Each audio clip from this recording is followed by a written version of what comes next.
Robin says they can't hear. Do you know that one thing I said I would need to make sure I'm doing? I did it. I did the thing again. I am so professional at this. So you just missed one of my best introductions ever, and I'm not repeating it. It was magical. You guys would have been crying. That was It was amazing. so emotive. It's like there was an Oscar-worthy Yeah, yeah, absolutely. I apologise for that. So, to rehash, welcome to Some Other Heroes. My name is Chris Mepham. I am a geek. I am a storyteller, an illustrator, and a general troublemaker on the internet. I am joined by three lovely people who I will introduce you shortly. Very quick apologies in advance if Wayne and I seem a little off kilter or do silly things like leave our mic off. It is because the two of us are absolutely shattered. We literally moved to a new house 3 days ago, which also means that the sound is a bit different, so we're still working that out at the moment. You can hear there's a little bit of echo because I've got less stuff on the wall here, and Wayne's got a similar situation. But we will forbear because we didn't want to stop running for you guys. Anyway, enough of my nonsense. I'm babbling. I'm going to introduce you to our players. And this week, because she's just picked up a mug of coffee, I'm going to pick on Charlie first. Well, you're lucky that I just don't have a mouthful of cookie because I did a second ago. So that would have been worse. I'll remember that. Yeah, I am Charlie. I use she, her. I am an illustrator, a dog nerd, a general nerd.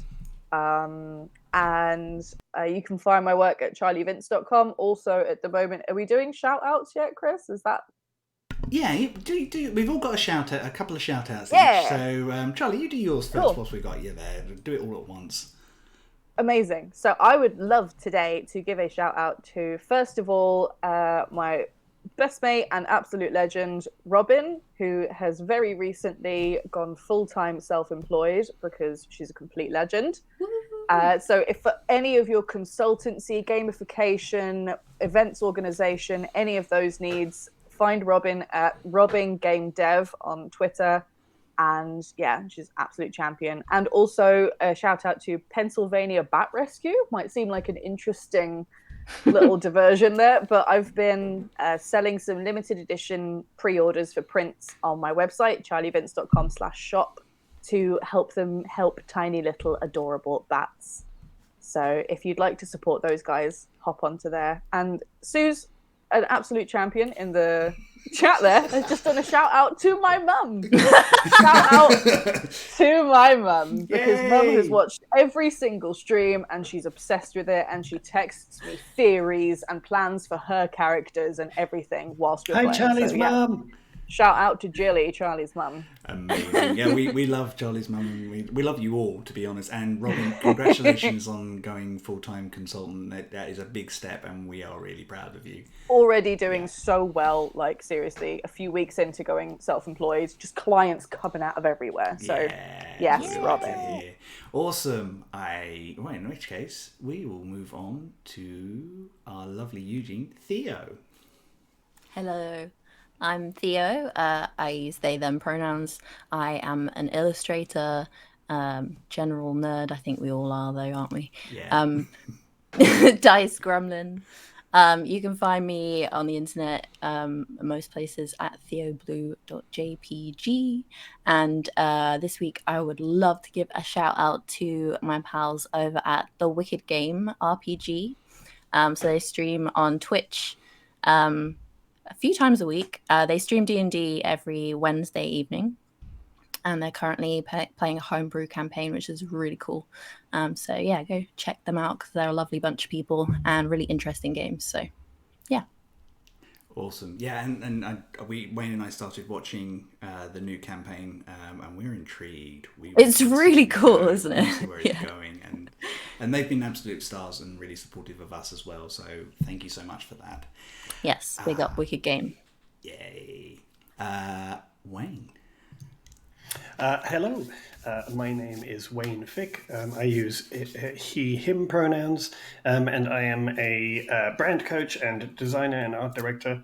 I can be found most places on the socials as WayneFick01, where I post very little but interact a lot. So that's my excuse. And my shout out today would just be to say, actually, if you guys can have a look at the video we play in the interval halfway through the day, halfway through today's game, we've got loads of shout outs and visuals and stuff in there for some cool people for you to follow and support other creatives and some very cool people and causes.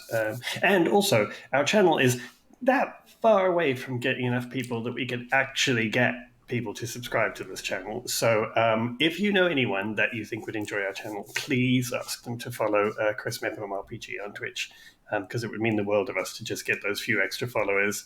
Get your mums involved.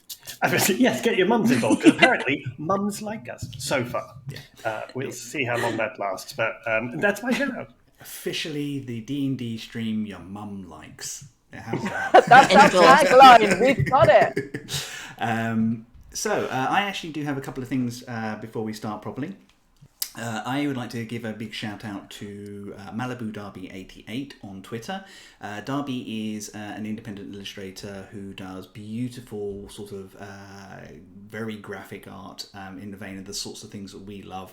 You will be able to see some of his work in our video. Also, I'd like to give a big shout out to at Tool School, Jay, who has been an absolute legend. I've actually just done some illustration work for him, and he's on the last episode of a dark, horror-themed D&D set in his own world, which is very slow and dark and mysterious, and it's very, very cool. And he has a cast of really lovely people as well. So he's at Tool School everywhere. So if you fancy checking out what he's up to, I'm sure he'd like the attention. He's a lovely guy too. I think that's it. If I may as well, if people see things pop up, it's just my dog. Yeah. So if something weird pops up here, this is my dog's back end, and she's joining in with the stream today. So We need dog cam. Yeah, we're all fine with the fur babies. We need a fifth camera. Yeah, just dog cam. This is constantly. Bulba. Dear. Cool. So, if you lovely people are ready, I will run us through what happened in the last episode.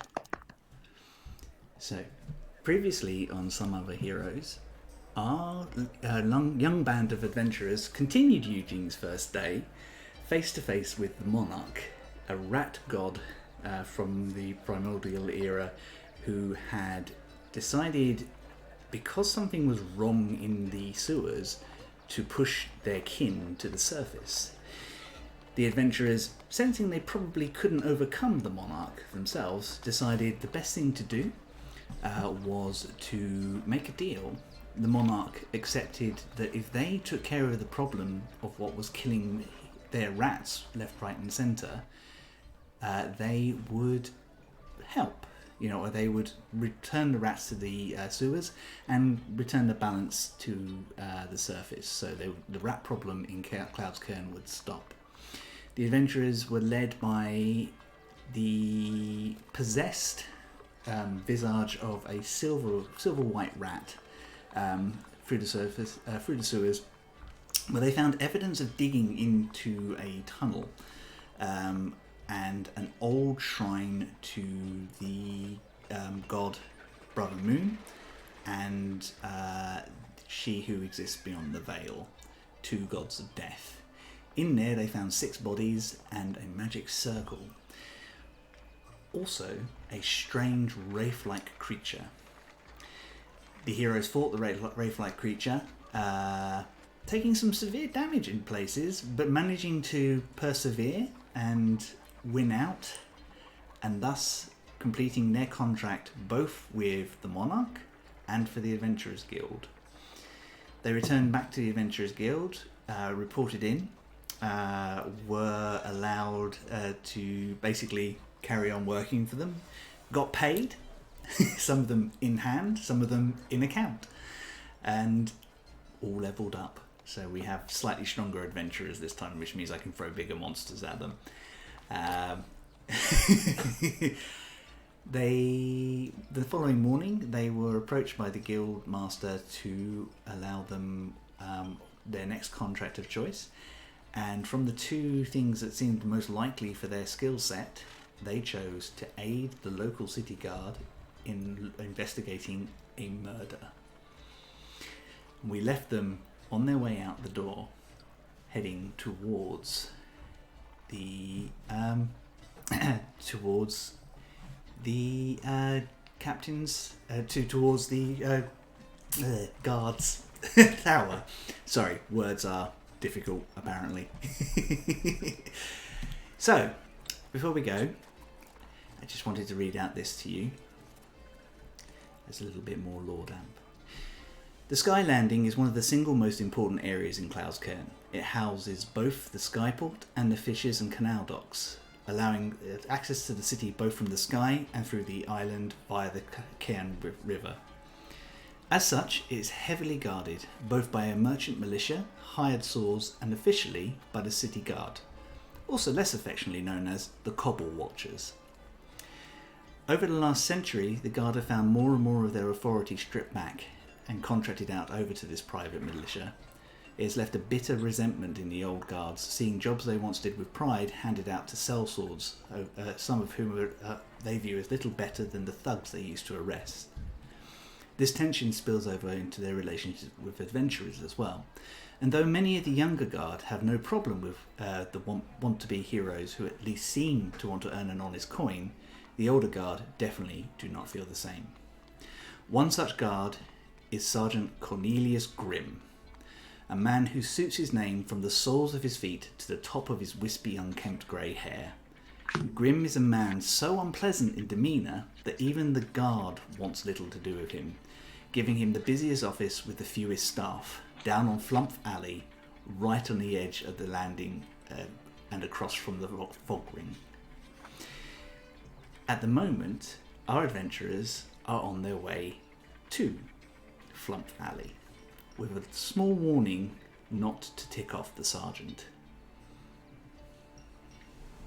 So how do we find Rock this morning as you make your way through the street? Rock is feeling very perky this morning.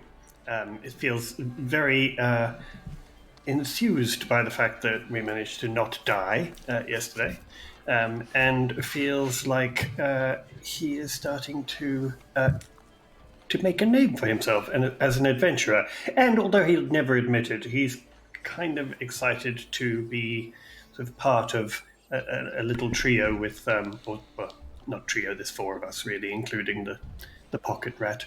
But he's quite kind of enthused by the fact that he now has a group to go along with, although he'll never let them know that at all. So yes, he's in fairly good spirits. But right now he is probably sort of tapping his foot impatiently while he is trying to hurry the other two along. That is awesome. Aisling, how are you feeling this morning? I think Aisling is quite excited about how dramatic this all sounds, but also it's a murder mystery, and that's well above her normal pay grade. So she's a little bit like, are you sure you want me to do that? Okay. I think that's how she's feeling. So she's kind of sticking quite close to Rock today to be like, yeah, we can do this, right? Right, Rock? Well, we could have had a perfectly fine trip to a lighthouse by the coast, but no, we had to solve a murder. But this sounded more like exciting, but also it's, I don't know. It'll be fine, right? Yeah, it's all good. It will be perfectly fine. We're perfectly capable of handling this. Now, come along. Come on. Where is Eugene, anyway?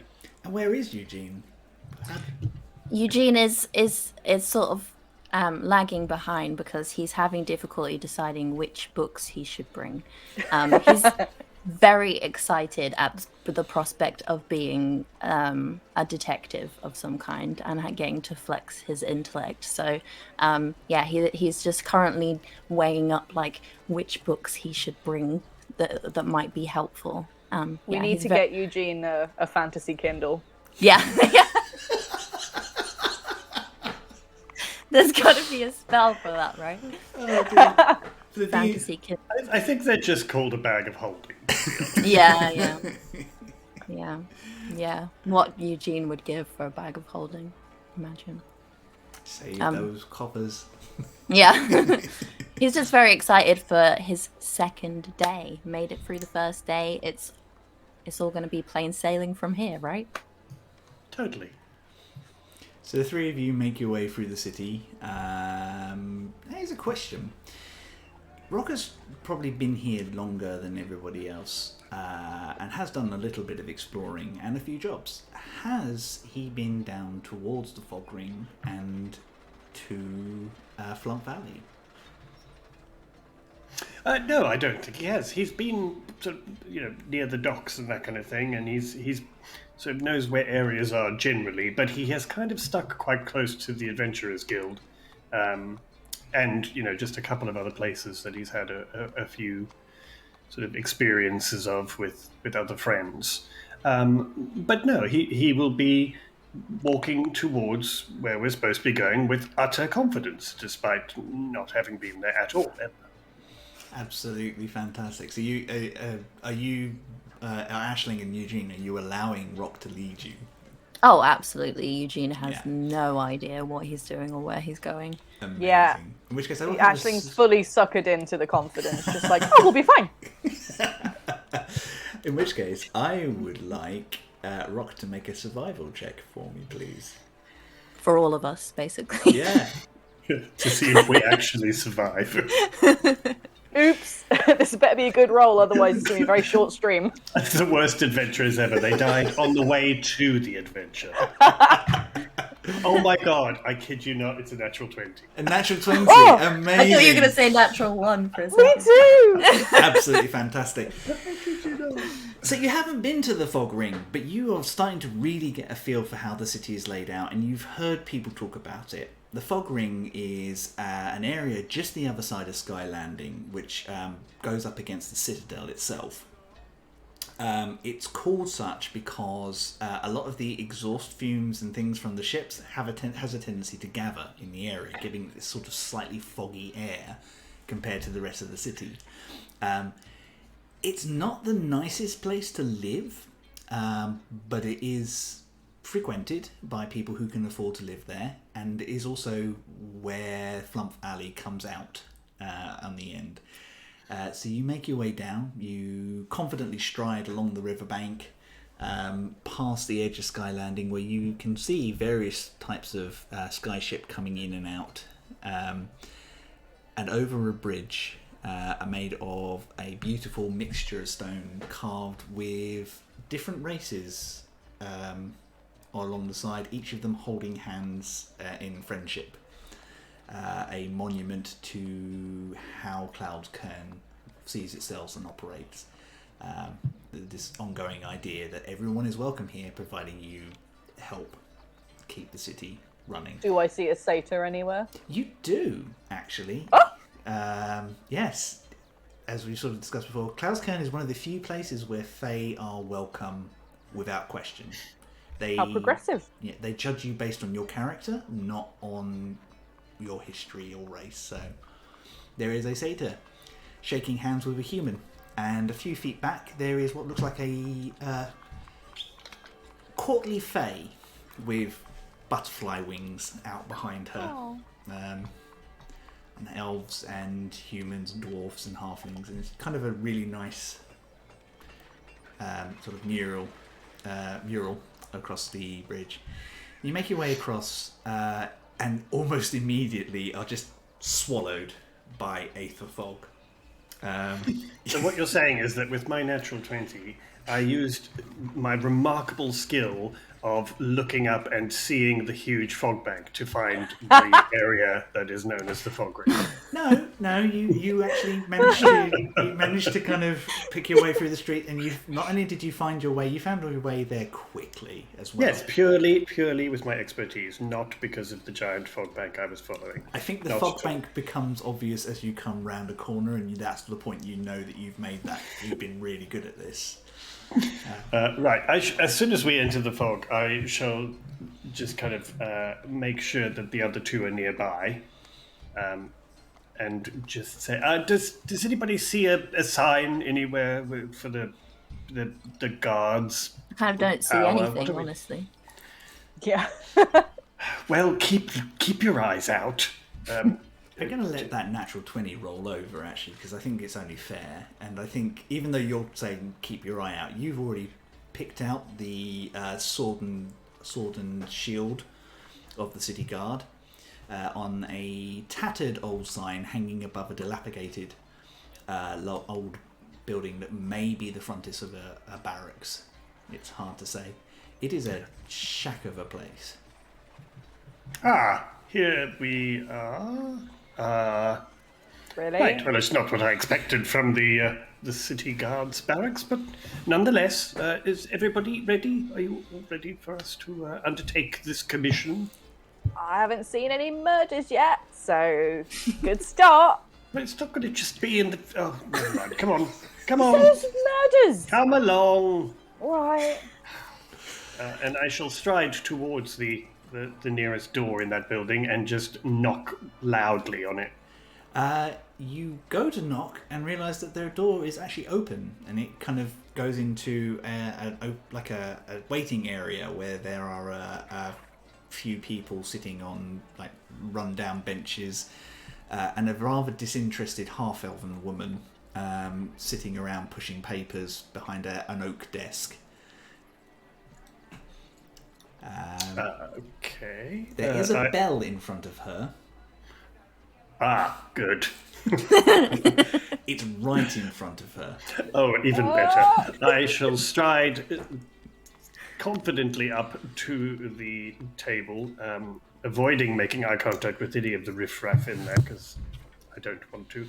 And I shall instantly bang my hand on the bell. I dropped my pen in disgust. She reaches out, puts one finger on the bell to stop it ringing, looks up at you with this level of disdain that you probably have only seen from certain relatives in your life, Rock. And she goes, "Can I help you?" Well, good morning. I'm terribly sorry if I startled you. I am afraid I am not aware of the protocols here, but we have been sent from the Guild of Adventurers. We're here on quite a secret mission, and we're here to see Cornelius Grimm, I believe. She raises an eyebrow. Actually, there's a thought process that goes on behind her head, and she goes, "Oh, you want to see Sergeant Grimm? Okay. I'm sure he's going to love you." Nice. I don't even need to inside check that. As someone who is an expert in sarcasm, I can tell sarcasm. It's one of your proficiencies. Before she sort of heads off or does anything, I'm just going to say to her, I'm terribly sorry, I didn't catch your name. "No, you didn't," she says, and gets up and wanders away. "Stand here, please." And she disappears down a corridor, and just out of view. And the three of you are left standing in this open area. There are a couple of very scruffy-looking humans there, one of which kind of leers at Aisling a bit, and then wobbles. Goes, "Here, are you a satyr? Yeah. Is it true what they say about satyr? If I rub your hair, will I have good luck?" If you try, you'll have a shorter life expectancy than you were thinking. "Fair enough. I will mind my own business," and kind of settles back in with a loud burp. Good. I'm just going to loudly whisper, "Charming." It is a minute or two, and the half-elven woman comes back, and she is followed by a very tall, very muscular female lizard folk, who kind of looks you all over, kind of nods to the half-elf woman, and she walks up. I am Corporal Tyree. If you would like to come with me. Of course, thank you very much. A Corporal Tyree, you said? Tyree, yes. And you are? My name is Rock of the Adventurers Guild, and these are my companions. Ashling. Eugene. It is nice to meet you all. Please come with me. I will introduce you to the sergeant.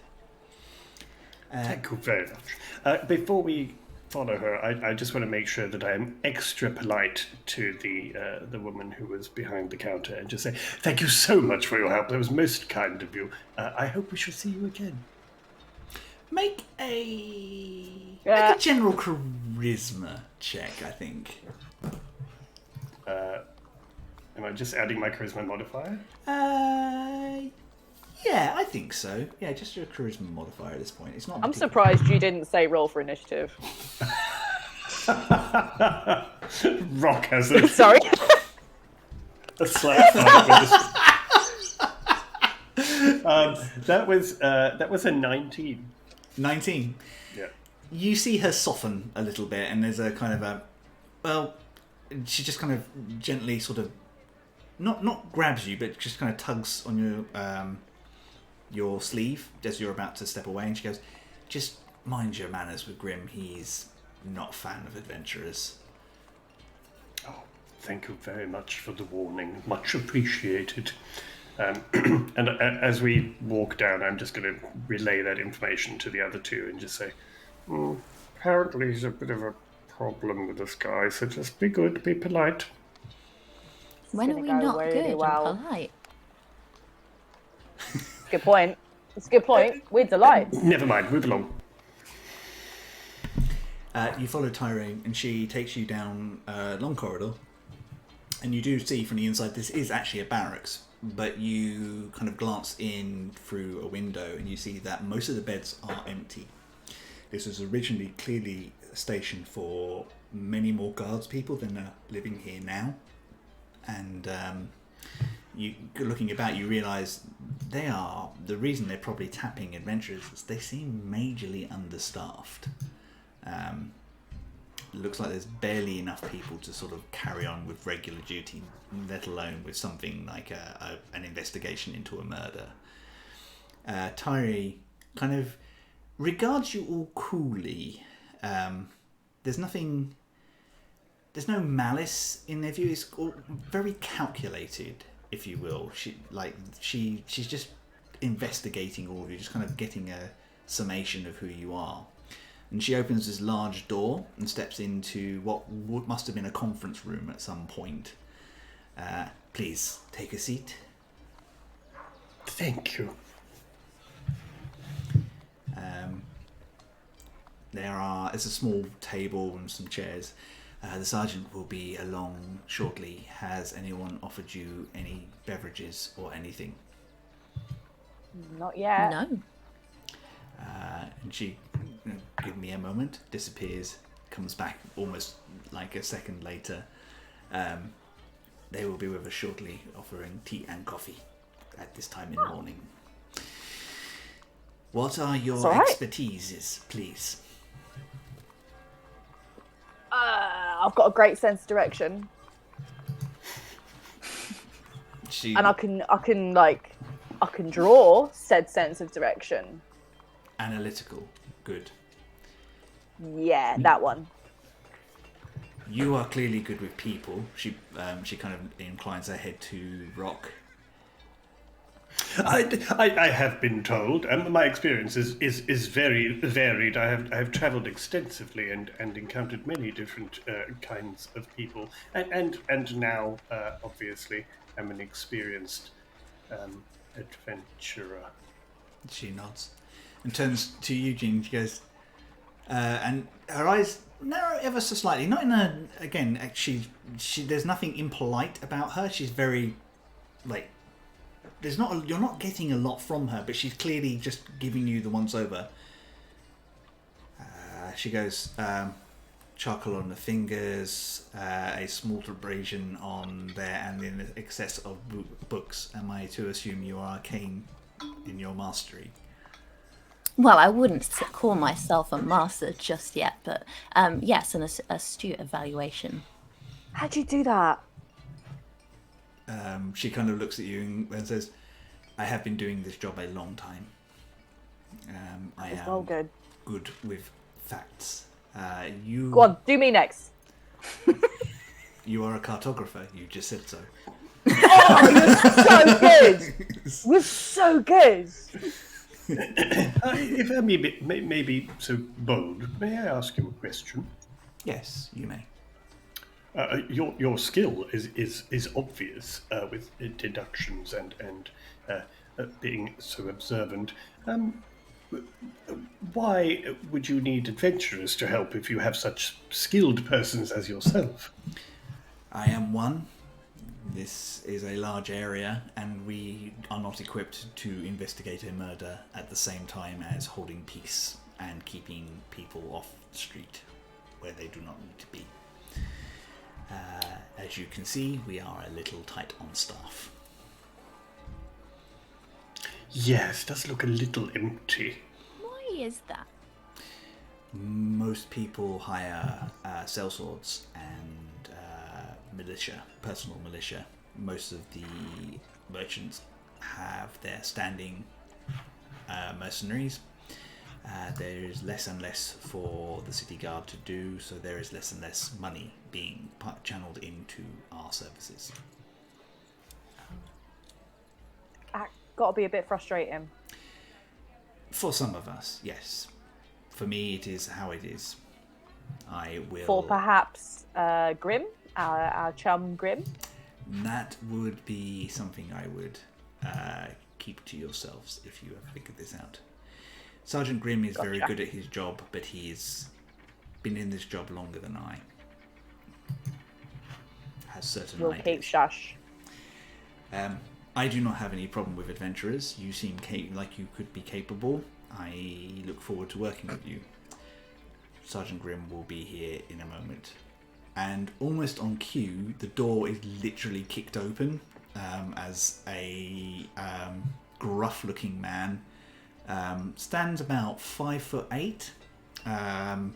Just like slouched over ever so slightly. You can tell at one point he was obviously very fit, but has not kept it up. Kind of day and a half's growth of beard around there. His uniform is stained in several places, apart from the sergeant pips, which are polished to almost perfection in there. Big hobnail boots, which are clearly well worn. I could definitely do with a haircut, which is thinning on top and just been let to tuft in different places. Sounds like a catch. Kind of grim, like almost like pushing. He's currently pushing tobacco into a pipe and just kind of looking at you all and just kind of goes, "So you are the people who have been sent down to help me, right?" Yeah. Satyr, a half-elf, and a dragonborn. Great. What's the matter? No ogres or Goliaths to join you or something? And just kind of like toughs it, goes, "Fine, right." No, I think you'll find they just sent the right people for the job. Sure they did. Well, I don't want anything to do with you. I want this murder solved as quickly as possible, or you're not getting paid, and you are reporting to the corporal here. He says, points at Tyree. Frankly, I don't think we need you. What we need is money spent on actual coppers on the street. But Of course, I can totally understand that. Why exactly is there not money being spent on, as you say, coppers on the street? I don't know. And the higher-ups said I needed to hire adventurers on a contract. So here you are. Do your jobs, stay out of what's left of my hair, and we'll all get along fine. And with that, he just turns on his heel and leaves without even saying goodbye. And you look at... Like a really nice guy. Tyre just Sounds kind great. of almost looks embarrassed at that little tirade. Well, he has the charm of an aboleth. Nice reference. It's going to go really well, isn't it? Still, on the upside, it appears we are reporting to you, which I have to say instills me with great confidence with your obvious prowess in this area. Excellent.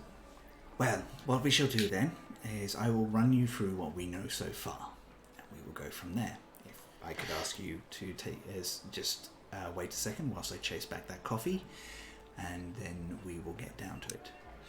I'll have a latte.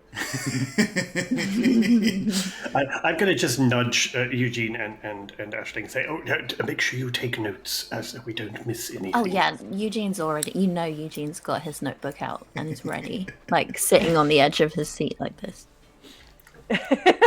Of course. I'm going to pat my pockets for a notepad or something and realize I have nothing like that, and I will just I'll just stand and look like I'm listening intently.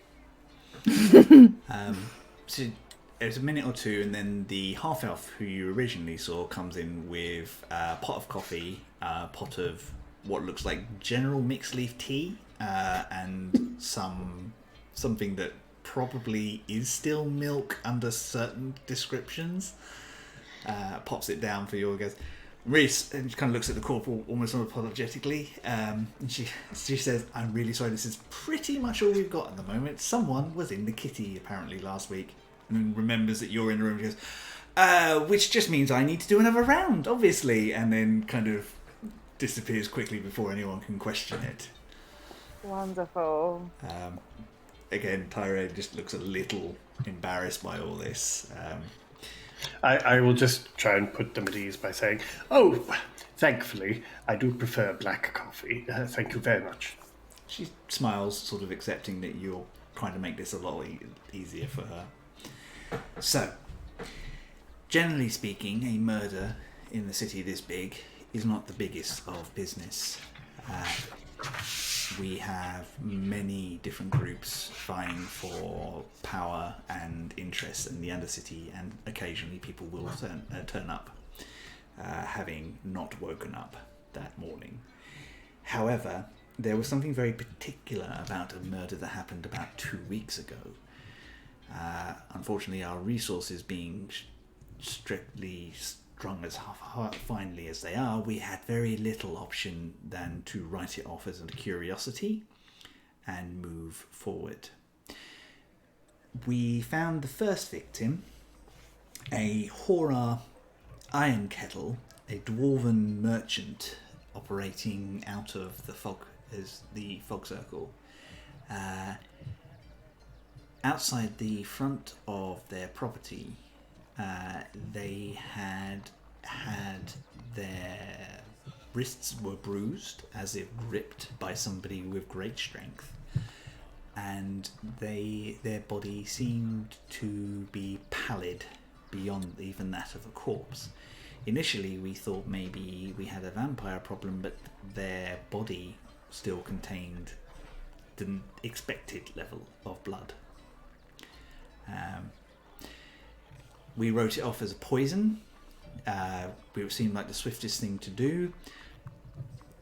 He wasn't a well-liked merchant. He wasn't a particularly upstanding member of the city, and nobody came forward claiming additional support for the case. Unfortunate, but necessary. Then the second victim showed up about a week ago. A human named Sabir, a woman who is known to us for shady dealings, picking pockets, is one of the people that occasionally my men go to shake down for information.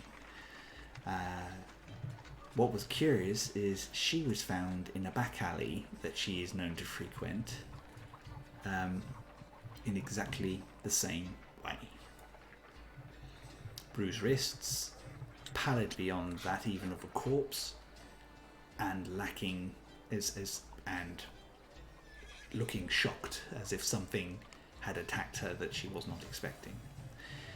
At this point, we began to suspect that there might be a purpose, maybe a creature loose in the city or something. We have put in a request with the higher-ups. They have talked to the normal necromancers and that who are on staff, and they say that there is nothing that they can detect out of the ordinary. A curious little spike apparently 2 days ago, something in the sewers, but we could never find anything about that. A spike of what exactly? Energy. Almost like something coalesced and then decided to go about its own business. And that you say was 2 days ago? Yeah, ended yesterday. Oh, I think we know what that one is. Okay, in which case I will... can I have further information on that? It was just a little rat problem, but it's been resolved. She crosses off that lead. Thank you. The third victim we found today is a gnome. A well-liked gnome. Bit of a drunkard. Frequents some of the local bars on a regular basis. Is known to be a paid informant for some of the underhanded guilds and some merchants who prefer to do business without paying taxes. Aladonis Brightborough. That is where we are at the moment, and that is where we'll be going together in a moment. Where was the gnome found? In his home. So the first time a victim was actually in his own home, and exactly the same. Bruised wrists, a look of shock, pallid beyond the normal features of death. How very strange. Apart from the higher-ups, do you have anyone on the force who does have arcane knowledge that investigated the previous bodies, perhaps? She shakes her head. About 20 years ago, maybe, but no, they haven't fielded us a street wizard for a long time. Which is why we reached out.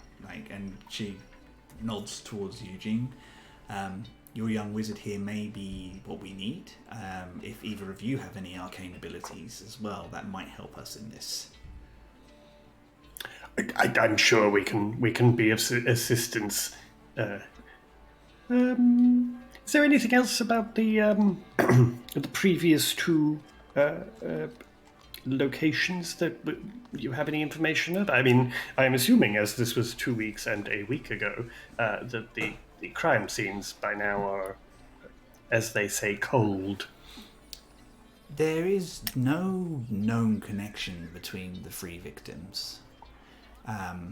They are people who operate beneath the law, but they are not big players. They're not sort of people they're not murderers or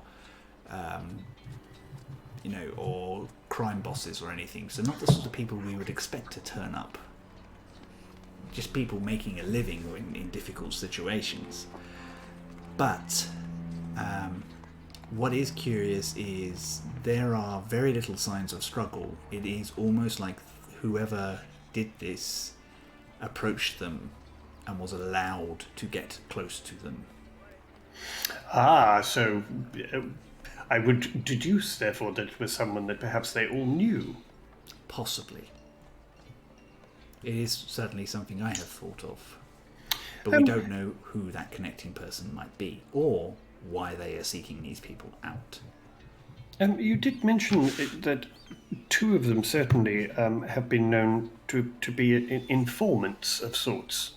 That is right. Do you know if Mr. Hora Ironkettle was also an informant of any sort? Hora Ironkettle was not an informant, but was known to sell illicit goods on occasion.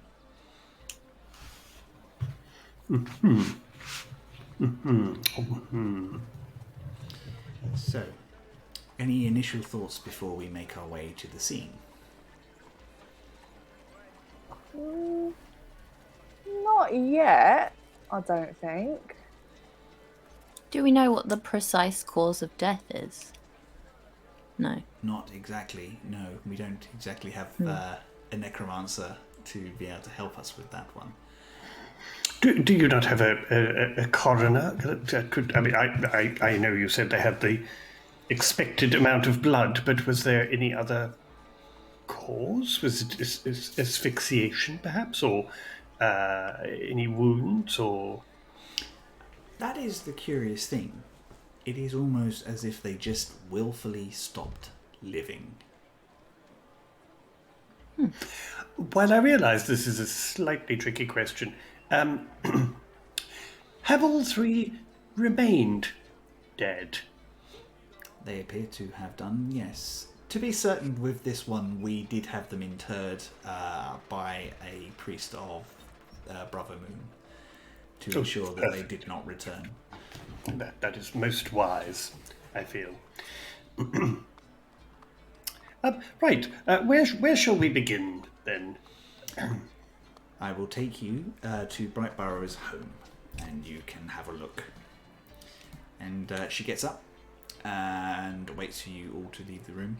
And then the four of you make your way through the streets. It's not actually that far. You turn down a couple of really sort of sharp, dense alleys. The fog is kind of like rinsing down on you and kind of blocking your view on certain circumstances. You kind of get the impression this, if you wanted to do murders in the street, this is the part of the city you would do.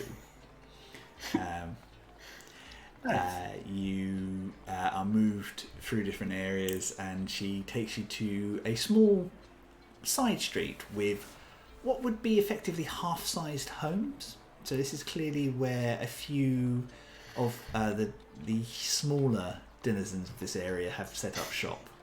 Oh, you mean like physically half-sized as opposed to just physically small half-sized, yeah. So you see a number of halflings, gnomes, a couple of goblins, and even a few kobolds kind of working through. Aisling, you see a small grey speckled owl person as well, in what looks like rough leathers, like trying to sidle up to people and sell them something. I definitely get a bit of a smile from seeing an owl person. Even if they are very dodgy. Oh yeah, yeah. I'm going to nudge Aisling and just go, I don't see many of their kind around, do you? No. The owl person, I mean, the sort of the pickpockets you see. Yeah. I'm not saying all owl people are pickpockets. That's not what I'm saying at all. Babe, calm down. Okay. Anyway, moving along.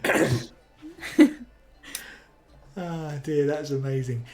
So you are led to a really dingy looking from the outside, like wooden, like nothing much larger than a wooden shack. As soon as Tyree opens the door, however, you can tell this is a gnome's home. It's cluttered, but it's busy with trinkets and interesting things and books and small goods and things like that, and it's clean and bright and welcoming as soon as you open the door. Standing in the middle of the room are two small officers in like quite nicely presented uniforms, obviously hand-me-downs. There is a female halfling who looks very official. She's got a notebook out and she's taking notes of everything. And a goblin who has a metal hat that's about a size too big for them, but they have wedged it onto their ears so that it definitely stays in place because they clearly are needing it. And they are busy dusting around the body of a small tinker gnome who is laying face up with a look of abject horror and his hands on his chest like this. The two turn to you as you enter. The goblin kind of runs a finger under her nose as a gentle itch. Okay, these are the adventurers come to help us, have they? We Hi. are indeed. Very, very pleasant to meet you. Unfortunately, under terrible circumstances, obviously. The halfling waves from where she's working cheerfully, and then kind of remembers what she's doing and just kind of nods. Tyree gives them both a gentle nod. This is Corporal Kelsey Dirk and Officer Ag the No Longer Filthy. They will assist you.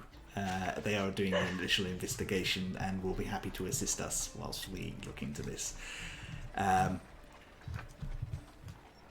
Think of them as part of your team. If anything, you need anything, they will help you as best they can if I am not about. That's very kind of you. She kind of looks at you and quietly, just so the three of you, I trust these two more than I do some of my other officers. They are unconventional, but they always do their job. Sounds familiar. Do you do you have a problem with much with mistrust in amongst your ranks? A lot of that. She motions out to the street. Coin flows in very interesting ways in this part of the city. Oh, I see. Oh, well, that's unfortunate. Anyway, you're here to investigate a murder, not act as vice squad for a dying profession. But the two may could well be connected. One never knows. She kind of seems to think about that for a minute. No, I don't think so, but you never know. But one never knows.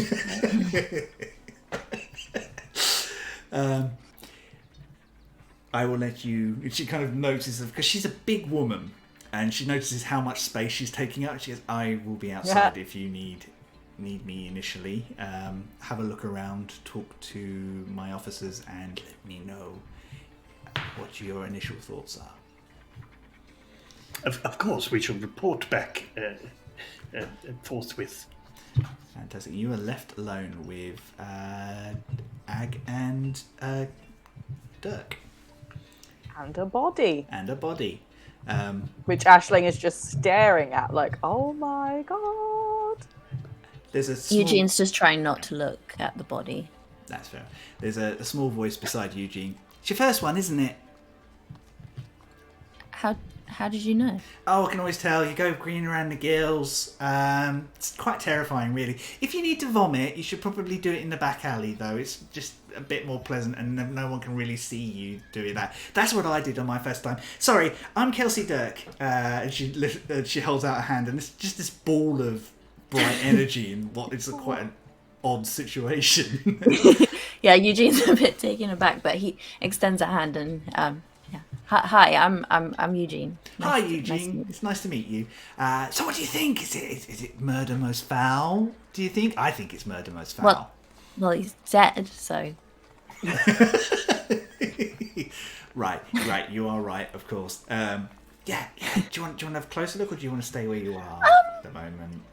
I'm fine from here. I can see from here. You just give me a rundown of the nitty gritty. Ag, how are we doing over there?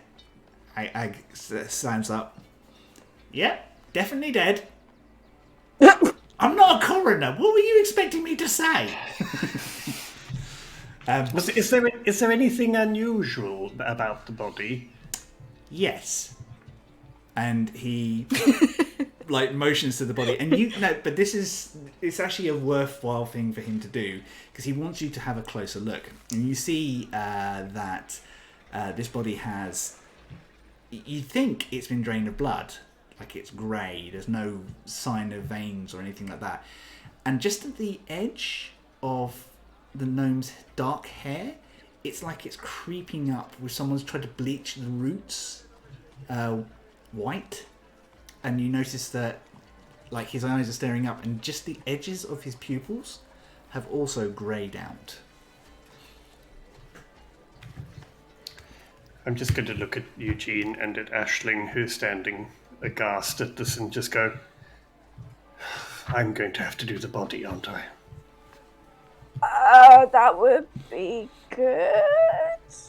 Very well. And I shall take out my bottle of perfume and waft it onto my nose, put it back, and then I'm going to just look very intently at Eugene and say, don't vomit.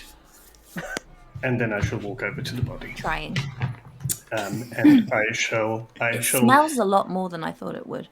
Yes, that's what happens when things die. The halfling's about to leap into an explanation, and then the goblin just runs over and just puts a hand over her mouth. No, they don't. They don't need to know. I love Kelsey. Come along. Show me the peculiarities of the body. Then come. Let's have a look. So Aisling's like watching, but she's not getting any closer. But she's still staring. So the three of you have to crouch down a little bit to move around the house because it's got quite a low ceiling, and Rock, particularly you're practically squatting at this point, and you're delightful. And the goblin comes over and kind of goes, so as you can see, there's some strange discoloration around here, and points to the temple and the eyes. I haven't checked the rest of the body, but I suspect it runs deeper. What do you mean it runs deeper? Well, other parts of the body may have discoloured as well, as far as anything that's not standard skin. And the skin is really pale. I mean, like, really pale. I mean, gnomes are underground creatures. They're really pale. But this one... is really pale? Yes. Yes. I see where you were going with that, yes. Pulls up the hand. Rigor mortis hasn't set in yet. Bit worrying that. Obviously died some time ago. There is bruising around the wrist. Just going back a second, were you involved with the other two bodies that were found a week and 2 weeks ago? I was involved with the first one, but not the second one. Did you the first one? Was there also a lack of this rigor mortis? Yes, but we didn't think about it then. We just thought we'd found them quite early. But you see, here we have neighbours saying that they saw Mr. Burrows here come into his burrow about 12 hours ago and haven't seen him since. So he died sometime in the last 12 hours. And they only noticed because he's actually quite an early riser. He's one of the people on the street that everybody comes to. You see? Sorry, I see what? He's a bit of a character. People noticed him missing. He was acting weird. He was acting... Oh, because he was dead, you mean? Yes. Yes, that is quite weird. Yeah, I suppose that is quite out of character, isn't it? Dying generally out of character, yes. Well, I suppose not for... anyway, yes, probably. What time of day is it now? It's still quite early morning for you guys. I think it's probably getting on for about 9:30, 10ish. And what sort of time is... Ashley's just going to ask, so he gets up early. What time is early? Apparently he gets up about 6, goes fishing, normally most mornings. How long does, Sorry, I love the way Ashley recoiled at the 6. Oh. How hideous. Who does that? What? How I'll get up long at does it- 6. It's a good chance to get some reading in before everyone else wakes up. Oh, yes, that's just what I love to do first thing in the morning. Yeah, fun in it. How long does the rigor mortis take to set in? It varies depending on body to body, but generally within the first 24 hours it should be setting in quite stringently. That's Chris not actually knowing the science of it and guessing it off the top of his head, by the way. It's fantasy Coroners, rigor mortis. call It's in. not the same. Things work differently here. Whatever. Yeah. It's all made up, guys. So the discolouring on the hair and the eyes, do you happen to know if that was also on the previous bodies? Yes, it was. Do you know what causes that? Absolutely no idea. But then I'm not a fancy magic casting adventurer, and he glances over at Eugene. Yeah, I was going to say, can I do an Arcana check to see if I recognise any Like, would this be the effects of a spell? Yeah. Roll me an Arcana check, and yeah. Whilst Eugene's doing that, I'm drawing like a diagram of the body. 23. 23. Nice. Whilst we're doing that, Aisling, I will have you roll a general investigation check whilst you're looking at the group. So Eugene, obviously there are spells that alter people's hair color, eye color, things like that. Most minor glamour spells will allow you to do that, lesser illusions and stuff like that, but not on a permanent. You've read of spells like alter self, which could probably do that. However, with a 23, you've heard rumour of not magic, but creatures of arcane nature, like generally the undead, who become quite pallid once their transformation is complete. This, however, doesn't seem to be the same thing. Just it reminds you very much of that sort of creature. Okay. Interesting. Could I have a look? Aisling, where were you looking around?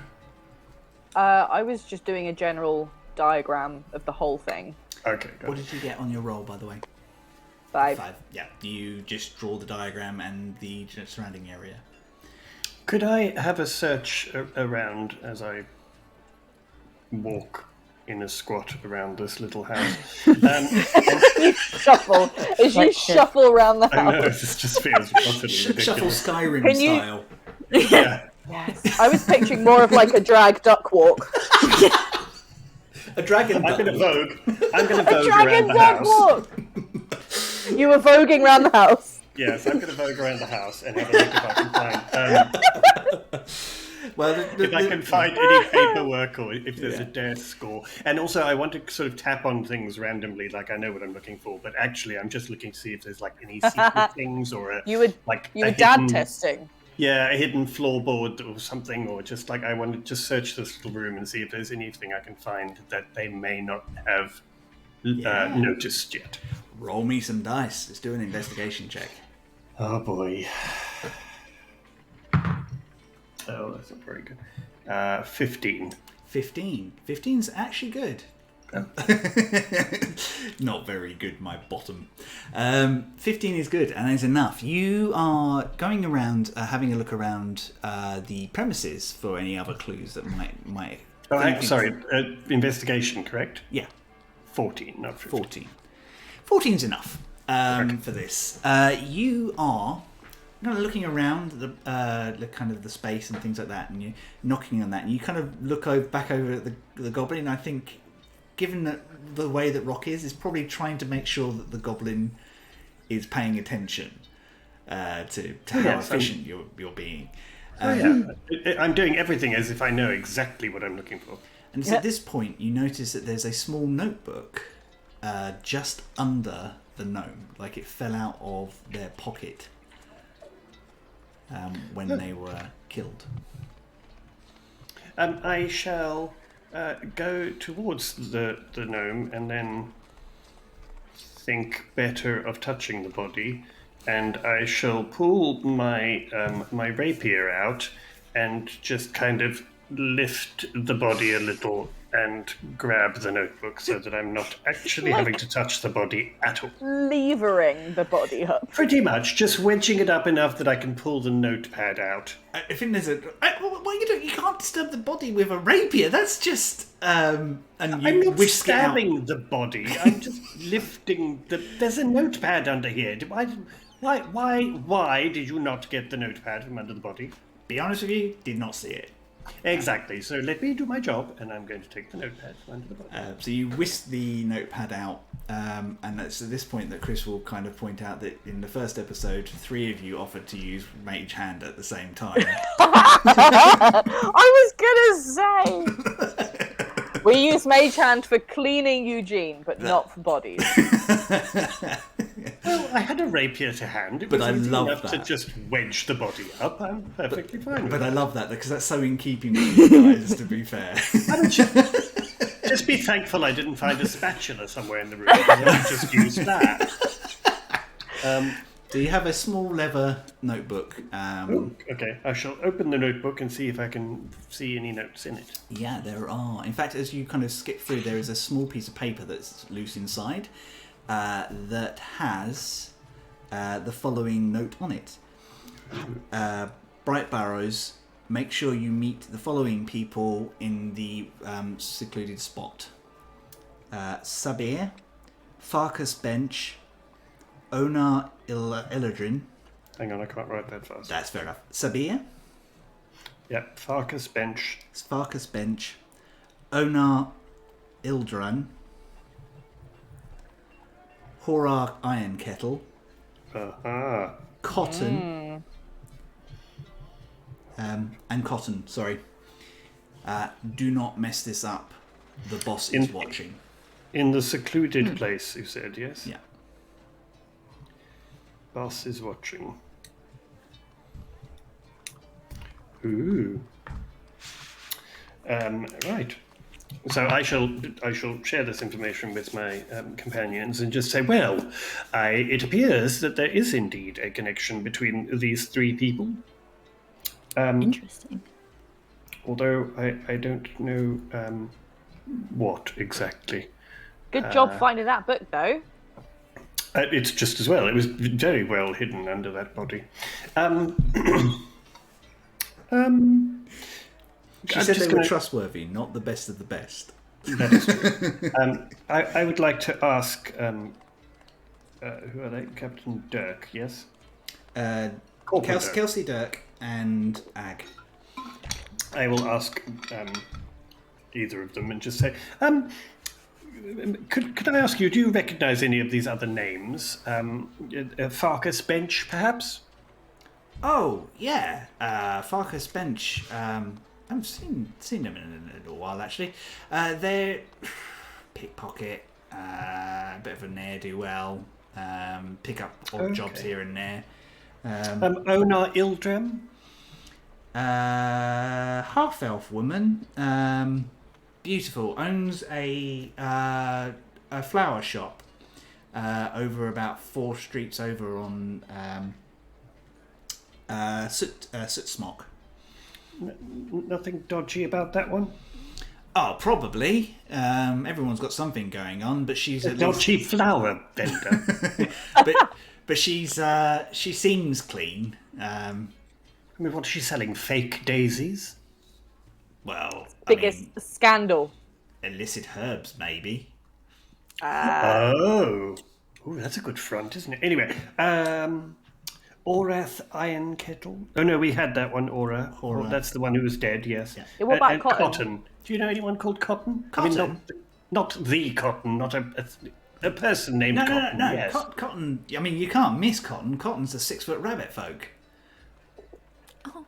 What? Yes, I would imagine that would be tricky to miss. But so you are acquainted with this Cotton rabbit folk? Yeah, I mean, we know most people around here, to be fair. We do. It's actually one of the benefits of the job. Because there's so few of us, we get really personally involved. It's really quite cool, actually. You get to know people.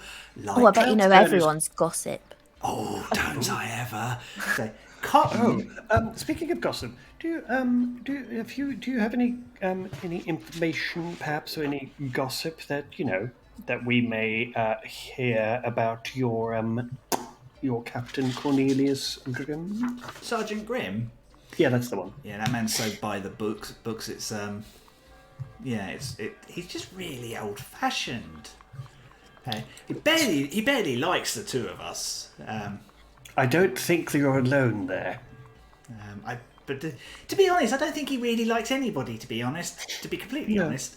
No, I kind of got that. Did something happen that he's so miserable? Corporal Tire just says that he's been on the job a long time and he's seen a lot of changes and it's not really sat well with him. Yes, some men are not very good with change. I think he is from a long line of family that were the humans that settled this island in the first place, But, he's a good copper. He's just not a people person. That or is a probably satyr person, or a dragonborn person, or a half-elf person. Oh, I was using people in the general collective rather than racial specifics. They I know, teach us- babe. I was being pedantic. Don't worry about it. Okay. Oh, you shouldn't be doing that around Tyre. She doesn't always get it, gets confused. Very straight by the loose person. fair enough. Anyway, on that diversion. Well, should we... I mean, do you need us for anything else here? Or do you want us to look into anything? You've got that list of names now. What's the deal with Cotton? You were going to say something about them. Oh, yeah, they're hired muscle. Oh. They're a big rabbit. Yeah, 6 foot is normally a bit big. Actually, Cotton prefers the term hair folk. Oh, okay, one of them. Okay, noted. Yeah, I got you. Oh my god, I love the idea of a 6 foot rabbit / hair folk bouncer. I think that's fucking genius. And I love that they're called Cotton. I mean, it's not what you have in mind when you hear cotton, is it really? No. So, to review, you've got some names now. Yes. Before those two leave, by the way, I'm just going to, for a lack of knowing really what to say in this situation, I'm just going to say to them, thank you, and then feeling I should say something that sounds like a detective, I'm going to say, but don't leave town, either of you. They look at each other, go confused, and Ag looks at you and goes, well, where would we go exactly? This is our job. All right, I'll ask the questions here. Okay, you can go now. Bye. Go on. Well, we've got to stay with the body and to make sure it gets to the coroner's. You got to take boys in the lab. They Yeah. look very Right. confused at Aisling. I'm trying to go along with Rock's thing. She wants to be like Rock right now. Eugene, anything you'd like to look at in the room? I don't think so. I think we go investigate these. The best lead at the moment is to find these other people, assuming they're not dead yet. Well, they did mention they hadn't seen one of them for a while, the Farkas bench, I believe, so that's not a good sign, is it? I fear we may have another body on our hands. Did we ask where we might find him? There's vaguely about. Okay. Vaguely about. Yeah, Cool. I think the reason they have. Cool. I think Ag kind of explains it a bit better. The problem is, Farkas doesn't exactly have somewhere that they stay on a regular basis. They tend to move about this area quite a lot, so they're a bit harder to pin down. If we wanted to find them, is there any way we could attract their attention? Do they like? Do they drink anywhere, perhaps?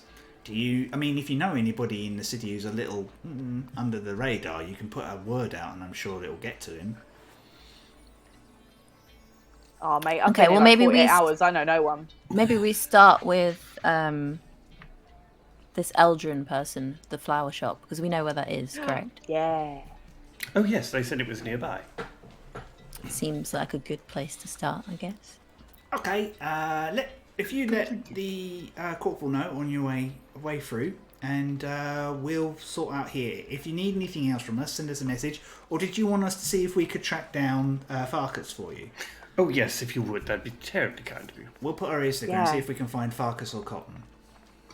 Great. Thanks. Thank you. And they nod and they turn back to the body and start writing some notes down. Thank you. You've been really helpful. Actually, that's probably the biggest lead we've had on this case ever since it became a case. Well, Hey. we are expert adventurers, obviously, so you're more than welcome. It's my second day. Eugene, just move along. I'm gonna go very quickly whilst those two are almost out. I'm gonna go up to Ag and be like, "Here, look." And I showed him the picture that I did, and I flipped the page, and it's a little flip book of Rock using his rapier to lift up the body. Brilliant. I love it. And I think Ag stifles a giggle. And then it's very serious, your Dragonborn. Oh yeah. He'd have no time for this. I'm not showing him. Don't tell him I did it. All right. Right. Keep it under my hat and puts up his helmet and puts it back on again. Awesome. So you guys step outside. Corporal Tyre is talking to a few of the local people. She notices you as you come up, and she smiles and walks over. Did you have any luck? I do believe we have. I think we have, in fact, made your first breakthrough in this case. Oh, what did you find? Well, we found a notebook. Excellent. And she waits for further confirmation as to what's in the notebook. Oh, I see. There were names in the notebook. Yes, names and a message. And I think we found the connection between your victims, and perhaps, unfortunately, he says, pausing for dramatic effect, I think there may be more bodies. I suspected. Where this is obviously clearly something to do with. There's a reason behind these murders. I think there is indeed. Could you tell us where we would find Onar Ildrim, who I believe has a flower shop Yes. nearby? I will trust this to you if you are following up a lead. Is there anyone you need me to look into? There's a big lad. Goes by the name of Cotton. Oh, right. I'll pick Could Cotton do up. with some sort of communication with this hair folk. She nods. Iladrin's flower shop is 2 streets over. If you go to the end here, turn left. 2 streets, you can't miss it. It's the only pretty building on that street. I've already drawn a map of where she just described. Oh, I'm loving having Aisling. Because I'm just nodding and not listening to a thing. Great. I'm just going to show her the note and just say, "This is the note that we found in the book." Do you? They mentioned the boss is watching. There isn't someone who's just generally called the boss by any chance. Is there no like underworld don of some sort? Perhaps? Could be anybody. Unfortunately, we need to find. We need to find these 3 people and see if there's further connection. But Absolutely. right, we'll take care of Cotton and Farkas. You head over and talk to Ona. We will indeed. Will do. Thank you very much. And you make your way down. So the street is Sootsmock. It is. That's right. It looks like it's mostly warehouses with materials for keeping, for taking over to the sky ships and the like. You immediately spot the flower shop, though. It is a green building with what looks like fake gold paint, and in the middle of it, it says Illadrin's Flowers. It is currently shuttered up.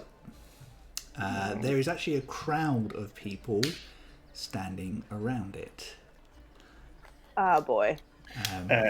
I shall immediately pull myself up to my height and say, excuse me, coming through, official business, thank you.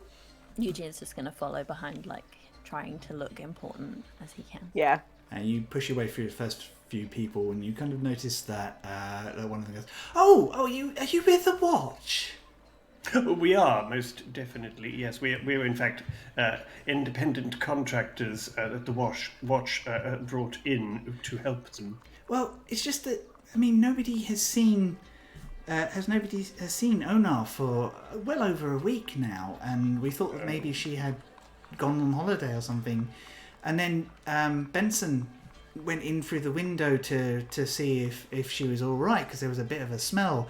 And then we heard some fighting and scrambling and stuff, and it's all gone When very was quiet this? in there.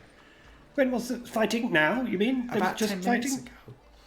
And as you say this, the front door bursts open, and this dark-skinned human staggers into the street, shouting, "Help! She's going to!" And this half-elf leaps out behind him and thuds him so hard you hear a dull crack, and he falls to the floor.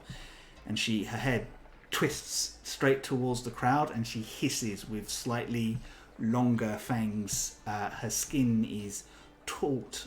Colour has fallen away from her hair and her eyes, and her fingernails have elongated, and she charges towards you. And that is where we're going to take a break. Oh, I was just about to hit initiative. We're going to take a quick bio break. It will be about 10 minutes, so we'll be back about 34 minutes past. We'll call 35 minutes past so people have a chance to get a proper drink and things like that. Everyone, please get up, stretch, make sure you hydrate and do things. Taking good care of yourself. Stick around as well if you can. We have updated our midstream intermission with some amazing people who we think you should all follow and support if you can. Just sending them likes and that really helps them as well. Thank you very much for joining us. We will be back in 10 minutes. We love you lots. Love you, bye. Bye.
And we are back. Hello. Well, I remembered.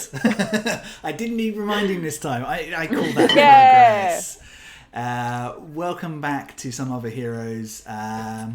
Before the break, our intrepid adventurers had started their investigation into some mysterious murders happening in the Fogring, an area within Cloud's Cairn. They went to talk to a possible witness, only to come to the front of her flower shop and see her smash through the door, chasing down another human, breaking him to the floor, and then turning to attack them. And I think we need something a little more battle-worthy music-wise for this one. There's Prodigy on.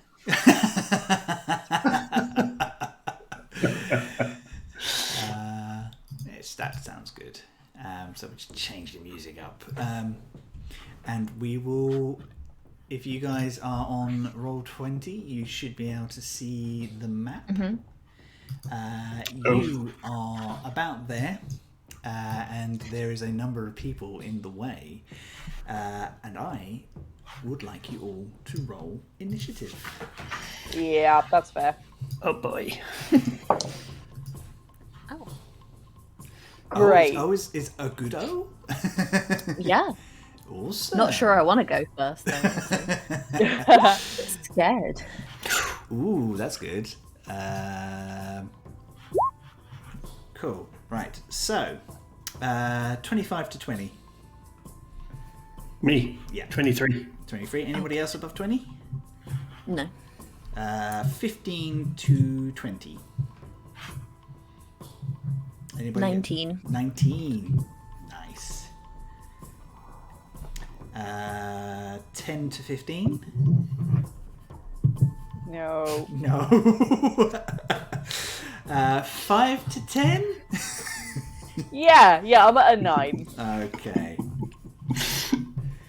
And the husk zombie will follow up there.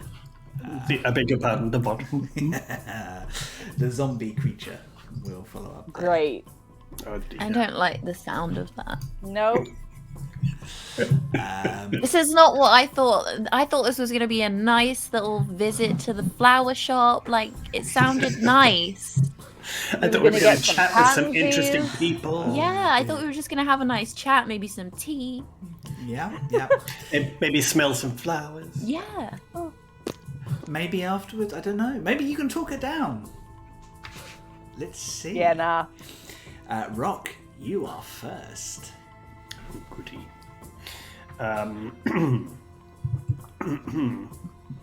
Okay. So I am in fact going to yell at her. I'm going to say, "Oh no! Oh no!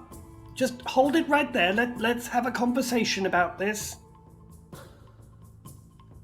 And I'm going to see if she stops at all. Are you trying to persuade her to stop, or? I am. I'm trying to persuade her. So you spend your action trying to talk her down. Roll a persuasion check for me, please. Come on, dice. Oh my god! Kid you not? I wanted to show you with a camera. It's a natural 20. A natural which 20. means that persuasion roll is a 27. Oh my god. You love to see it. Right. That's persuasive. I have rolled 2 That natural is 20s today. persuasive. So, by nature, a zombie is not easy to persuade to do anything. They are beings of pure hunger and driven purpose. However, there is still a small spark left in this half-elf, enough to stop her leaping at the nearest human. Nearest person in front of her, I should say. So she will ignore attacking in favour of defending herself this round. Can I, as part of that action, or as my bonus action, can I say to the other people, It's time you get away from there. Everybody run away. Oh yeah, I mean, off the back of your natural 20, I think like everybody is kind of like, oh wow, oh no, he's right. Okay, so that will count as my action, yeah? That does indeed, and your bonus action. Okay. Yeah, well done. That's actually a really good use of an action. And I think what I would probably try and do is walk a little closer, in a very unthreatening, just kind of, while she is placated a little, I'm going to walk towards her. Nice. Eugene, it is your go. Eugene is going to cast Mage Armor on himself very bravely. We haven't seen it for a little while, so remind us what Eugene's mage armor looks like. Eugene's Mage Armor is purple, obviously, with gold detailing. And it kind of looks like it might, even though like he's conjured it so it should fit him perfectly, it kind of looks a little bit like it's too big for him. Like it should have been his like older brother's. Like there's room to grow into it, should we say. And it's kind of like what you would imagine like classic paladin armor to look like, quite grand. Actually, I will have Rock roll a perception check on that. There's a reason for it. Okay. Holy crap, it's another natural 20. What? I'm going to take that dice away from you. I kid you not. I can show you. It is literally... I trust you. I trust my players on their rolls. I'm just going to take it away from you because clearly that is ridiculous. House vibes. So that would be a 22. Yeah. Awesome. You've seen this armor before, and the second time seeing it, there's something incredibly familiar about it. You have seen this armor in your younger years on certain people. Because I feel like Eugene copies what Eugene has seen growing up. Yeah, after our discussion in the pub the other day, I probably made the connection now. But the first time I would have been vaguely sort of reminded of something, but now that we've had that conversation and Eugene has revealed who their parents are. So you can do with that information as you wish later. Is there anything else Eugene would like to do with their turn? I'm sort of gonna follow Rock's lead a little bit and sort of move non-threatening. I mean, Eugene's not very threatening looking anyway, but non-threateningly, sort of with his hands up like this, like, now, there's no need for this to get out of hand. Please. Amazing. Fantastic. It is the people's turn after that, and they very wisely take the Dragonborn's advice and scatter. So 15, 20, 25, 30, 5, 10, 15, 20, 30, 5, 10, 15. Running past the lot of you. He's got little legs, that one. Run, squishy humans. They're all commoners, so not getting hit by these things is a good thing. So, Aisling, your Miriam is showing. Oh, sorry. I'll put her away. Miriam is Charlie's very posh dwarf in another campaign. Very posh, very old, very promiscuous. We might bring her what on a for combo. a sometime. I know. And why not? It's a forceful combo, I'll tell you that much. Absolutely. Anyway, yes. So, they take the smart action and run out of the way, which will make it Aisling's go. I am gonna follow suit with the whole armor thing, except I'm gonna cast Blade Ward on myself as a cantrip. Awesome. So then I'll get resistance to physical damage, I think. Yep. Yeah. Perfect. And then I'm gonna sort of hold on, let me just do the thing. I'm gonna move around a little bit as well, just so I'm sticking with the group, but I'm gonna stay just behind Rock. So not quite the witches from Hocus Pocus again. It's our signature we still formation. are. Awesome. Triple threat. It is the Husks go. As you watch in horror, as the man she literally just tore down stands back up again. The same pallid lifelessness coming through his features and the even starting to take root in his hair and things like that. You now have a second opponent on the field. He uses half his movement to stand up, and then will use the rest of it to move vaguely towards you. She will stand defensively in this action. She's trying to fathom out what just happened. Like that small little thread of humanity in her is still conscious enough to kind of confuse her, but not take over. Which brings us round to round 2. And Rock, you are up. Okay, so a question for the DM. Would I, with my traveling or with any other sort of experience that I have, would I know whether somebody like this, somebody that has been transformed, can be saved or not? I'm going to let you make a history check, but I'm going to let you use your charisma modifier, because I think this is the sort of thing that you would have picked up around a campfire rather than researching. Okay. That would be a 17. A 17? Yeah. Vague stories. I mean, you know the base stories about zombies and vampires and things like that, and the fact that they can turn others into creatures like them. You have never heard a story of them being returned to their true selves.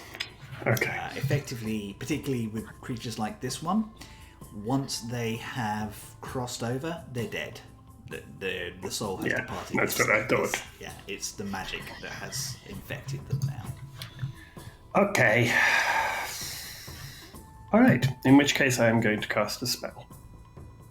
What you casting? I am going to cast Shatter. Shatter. Right here. Amazing. Cool. And they need to. What is it? Constitution save. A Constitution saving throw. Yes. Awesome. The first one rolls a 10. That's a no. And the second rolls a 8, because apparently the dice hate me today. Okay. All the luck's gone to Wayne instead. Apparently so. He's just drained Yep. off. Yeah. So that will in fact be 3d8 thunder damage. Ooh. Go on then. Jeez. Roll your damage. Let's see what we get. 3d8. Okay. That is a 4, a 4, and a 6. So 14 Nice. Against both of them. against both of them. Correct. So from where you guys are standing, how does your shatter take part? What I mean, because most bards strum, but obviously Rock uses a different instrument. So mine will, as casting my spell, there will be what appears to be a kind of verbal component. So while I will in fact put my hands out towards them, what emerges from it almost looks like sound waves. That moves towards them and then explodes into these kind of waves from right next to them, while at the same time there is a boom of a word which is just in Draconic me saying stop, and that word is from right next to them. Nice. And it does. And it breaks part of the front of the shop as well, because it's a 20-foot radius. Shit happens. And you see 10-foot radius. 10-foot radius. Well, it definitely damages this building. Yeah. So even the cobblestones under their feet just seem to crack, and some of them are lifted up, and these temporarily come off their feet and then land again in this haunch. You have definitely declared violence against them, so they are now aggressive towards you. Oops. The intent in their eyes is definitely, well, hard to read, but they are definitely coming for you now. Eugene, it is your go. Rock has made the first move. They are aggro. Okay, so that we're on. Apparently so. Okay, Eugene's eyes kind of light up a bit, and he's very excited, and he's sort of saying quite quietly, "New spell, new spell, new spell." Oh God, we've created a monster. He's gonna cast Dust Devil. Nice. Which creates a Dust Devil creature in an unoccupied 5-foot cube that I choose. Yeah, not as we discussed earlier, not the vacuum. Okay. So I'm gonna place it sort of in the square that's like next to both of them. Bear with me 1 second. I'm just going to see if I can find a token that would work for it, because I haven't prepared for this because I didn't know until we actually just about to go live. It's all right. It's fine. Real quick, draw one. Yeah, real quick. I'll just nip off. I mean, what kind of illustrator are we? We can't just do that. Yeah. I actually have one that I have uploaded before. Pop. Whereabouts would you like them? How do I do a ping? In the square that's kind of adjacent to both of them. Awesome. Control. That one. Yeah. Thank you. Awesome. So it is now under your control, Theo, and you should be able to do what you want with moving that around. Do you want to just give it a quick check for me? Yes, I can move it. Hey. Awesome. Right. Awesome. I believe Dust Devil takes its go immediately after you. Is that right? Or am I thinking of something else? Okay. I put it in the thing. Last first button. Any creature that ends its turn within 5 feet of the Dust Devil must make a strength saving throw. On a failed save, the creature takes 1d8 bludgeoning damage and is pushed 10 feet away. And on a successful save, they take half as much damage and not pushed. And as my bonus action, I can move it up to 30 feet in any direction. If it travels over anything like sand or dust or loose dirt, it sucks up that material and forms a 10-foot radius of debris around it. So you guys watch as this... what does the Dust Devil look like for Eugene?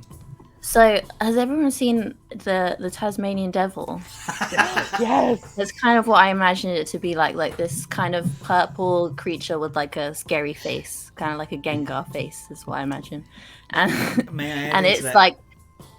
May I add into that? I think is it Eugene's perception of scary? So actually, it's a little cute. Oh yeah, it's a little cute, obviously. Yeah.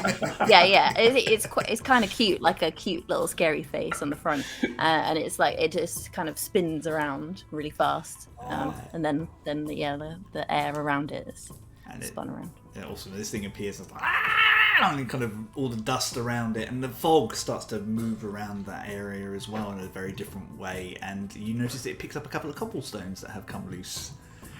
Nice. Any of the stuff from my shatter would be part of it now. That's what I'm saying. Yeah. So the loose cobblestones and the broken materials and things. Awesome. It doesn't do any damage on a first turn. It's if they're not there. No, at the end of their turn, so it will do nothing for now. But I'm really enjoying the spelling situation in the chat right now. You got to draw the gender face Tasmanian Devil. My gender is Tasmanian Devil. What's yours? Absolutely. That's a new gender. Right. I love it. it. Yeah. That's the best typo. I love that. I decided I could be any gender I wanted to be because gender is a construct, and my construct was Tasmanian Devil. Lovely. Respect. Love it. I love that. It's amazing, Theo. Cool. Right. Anything else on your turn? Let me just see. No, I think I'm good to stay where I am. Lovely. Eugene will be like, "Oh, it worked. That was actually quite cool, wasn't it?" I think this thing just kind of looks at you and goes. I think Ashley's going to be like, nice. Cool. Aisling, it is your go. These people will make more of a peg, so we'll take them out of the fight at this point because they're just like, no, get out of the way. We're done. Thanks. No, this is not happening. Yeah, no more zombies. Thank you. This one runs into a house and just slams the door. They may be commoners, but they're not idiots.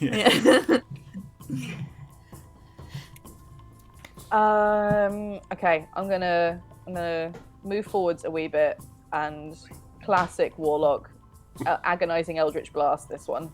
Amazing. Blast. Roll your attack against the new one. Yeah, the one because I don't want to hit Gengar.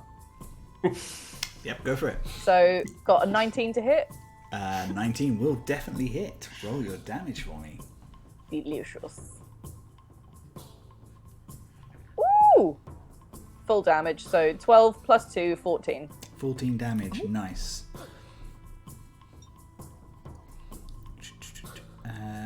Yep.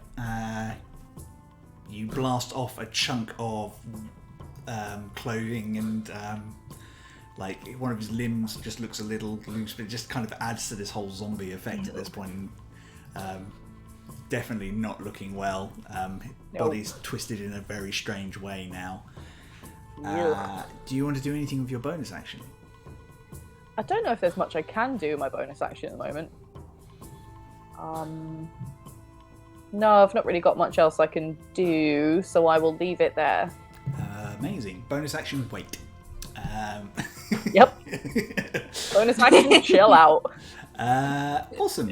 That will make it his turn. Retaliation. He gets down on all threes because one of his arms is just completely useless now, and will 5, 10, 15, 20 charge straight at the satyr that just attacked him. Nope, unsubscribe. Block. 21 to hit. Mm-hmm. Yikes. And then he comes round with a second attack for a 12. Does No, your that blade one ward doesn't. do anything? Okay, Yeah, it's 12 because it's a disadvantage, isn't it? Oh no, I just have it's kind of like raging. Oh. I have resistance to physical damage. Yeah, me misremembering the spell. Thank you. So yeah, 21 will hit, doing 9 points of slashing damage. So halved is 4. Okay. 4 points of slashing damage, and the second one was a 12, and you said that missed. Yeah, I've got 13 armor at the moment. Nice. Awesome. And then it is the other one's go, and they will launch themselves forward 10, 15, 20, 25, 30 at the one that shouted at them and tricked them into standing. It wasn't a trick. 2 attacks, 17 to hit, Yes. and a 7 to hit. No. Doing 8 slashing damage as she rakes these new talons across your chest. How very rude. Yikes. And she does not smell good either. You've got perfume. Suck it. Top of the round, Rock, it is your go. Okay. I am. So I am going to cast.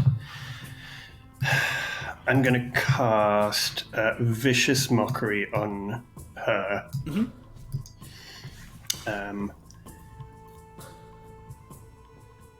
Yeah, and I'm just going to say, oh my god, and I thought troglodyte smelled bad.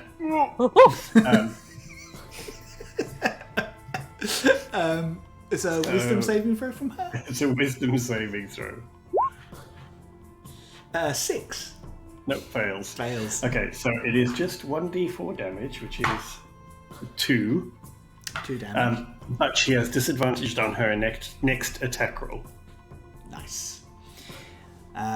Cool. Well done. So you see the psychic energy just kind of connect with something again, and there's kind of like this. And as my bonus action, I am going to bardically inspire Eugene. So I am just going to look at Eugene and say, well, that spell was quite impressive. Can you do it again? And that's the bardic inspiration for Eugene.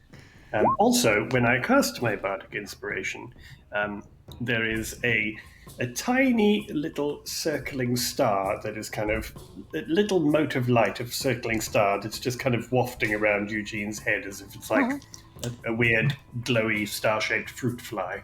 Did you want to explain what's different about your bardic inspiration now? Yeah, so this is part of my sort of magic bardic inspiration called magical inspiration. No, sorry, this is my motive potential. Is it? No, it's my motive potential. I beg your pardon. Right. So when you use your bardic inspiration, if it's on an ability check, you can roll it again after your first roll and choose which one to use. If it's on an attack roll, if it succeeds on the attack, then we can use the bardic inspiration die to add extra damage. And if it's on a saving throw, the creature using the inspiration die gains temporary hit points equal to the number of the bardic inspiration rolled. That's good. So it's extra bonuses on the bardic inspiration. So Nice. Eugene has that. So depending on what you is it a D6? My bardic inspiration is it's a D6 generally. Yes. Yes, it would still be a D6. Yeah. Cool. So, Wayne, you're in charge of your bardics. You need to remind your friends because they may not remember. I will try. And I certainly won't, I'm afraid. So that will make it Eugene's go. Okay. Okay, first of all, we're going to cast Firebolt at the one in front of Rock. In front of Rock? Yep, you're technically engaged with that one, so it will be at disadvantage. Oh, yeah. Can I switch to the other one then? Will that be? Yeah. That's why I let you know. Thanks. I'm happier with that because I'm Kind and less gracious in the DM. firing line of that one. Are you saying Eugene could miss? No, It's never. potentially possible. No.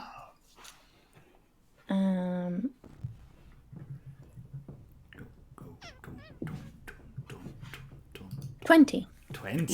20 will hit. What is the damage, please? It's D10. It's just 2. Just 2. Okay. Oh. So you hit him with this firebolt, and his collar catches fire and it starts licking up. And I help. It's doing damage. There's certainly the smell of burnt hair in the air now as well. That was his favourite collar. I don't think you'll be complaining about it too much, Aisling. Damn it. Damn it. Awesome. And anything else in your go? Oh, yes. I want to use my bonus action to move Move Dusty. Gengar over here. Yeah. I mean, I would like to point out that this is enough not like Gengar. Like it's a knockoff Gengar. Gengar For copyright adjacent. reasons. Yeah, for copyright reasons, it is not Gengar. It's just It's a Benjar. Well, as discussed, it's Gendar. yeah, Gendar. It's yeah. Gendar. Exactly. Jendar the Dust Devil. Jendar the Dust Devil, yeah.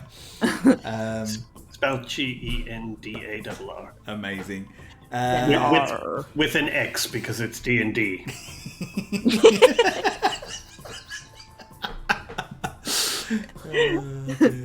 The X is silent. Yeah, Jendar X. The X is silent. Okay, cool, excellent. Hey, that is my turn. That is your turn. Don't want to move? Not feeling moving? No, because Damn it. yeah, you just reminded me that I'm in range. It's only funny because, you know, it could happen.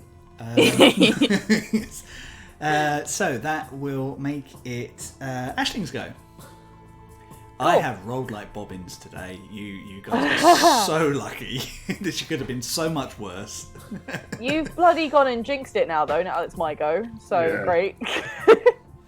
Good. That's a good point. Can Jendar count as someone I can flank with? Jendar is a mystical effect rather than an actual creature, I'm afraid. So Damn it. No. Dang it. Okay. And I get disadvantage if I try to blast him from this. However, you could move one square down, and you would effectively be flanking for your first attack with Eugene. Oh, really? Yeah. Down here. Yep. I should tell you these Nice. things really, but If I oh yeah, because diagonal. Yeah. Yeah. My many years of Connect 4 should have helped me with it. I know, right? Yeah, but you always miss out on the diagonals, right? That's how I always get caught out. True, it's true. But I've been training. Robin had a party recently, and we were playing Connect 4, and I've forgotten all my training. I was going Now- to say, where is this going? Are you training for like the Connect 4 championship? Or something? You mean you're not? What the hell? I didn't know it was happening, otherwise I would be. Oh, I need to get you subscribed to the newsletter and everything. Okay, I'm gonna attack this guy. So if I were to use my blast, even though I'm at point blank, because I'm at advantage, would that cancel that out? It would indeed, yes. That's very clever tactics. Delicious. Nice. Amazing. Okay, I'm gonna what the hell is it called again? The other one that I've got, agonizing. That's it. The agonizing blast, which automatically should automatically add when you do damage. Okay, nice one. So 13. 13, says Chris, who's closed that pushed that screen to the back. 13 hits. Hey! Okay, delicious. These things still have slightly Great. commonerish stats. That was a 5 total. 5 total. 5 total will do 5 points of damage. Really showed them what for. It's all right. Damage is damage, and you actually hear in your voice, considering how close we were, that was pretty good, I think. That's what I thought. You kind of clip their leg, and she kind of balances in place and then steps that back again. Damn it. That will make it their go. So first off, he will turn and hit Aisling once. 23 to hit. Ouch. Yeah. 6 slashing damage. Your blade ward goes down after one round, doesn't it? Does it? I think so, because it's only a cantrip. Oh, yeah. Hold on, let me have a thing. Until the end of your next turn. Ah! Okay. So it is gone, I am afraid. So what was that, 6? Yeah, that's 6 points of damage from the first one. And the second one, he will... Only 11 to hit, I'm afraid. Yep, gutted.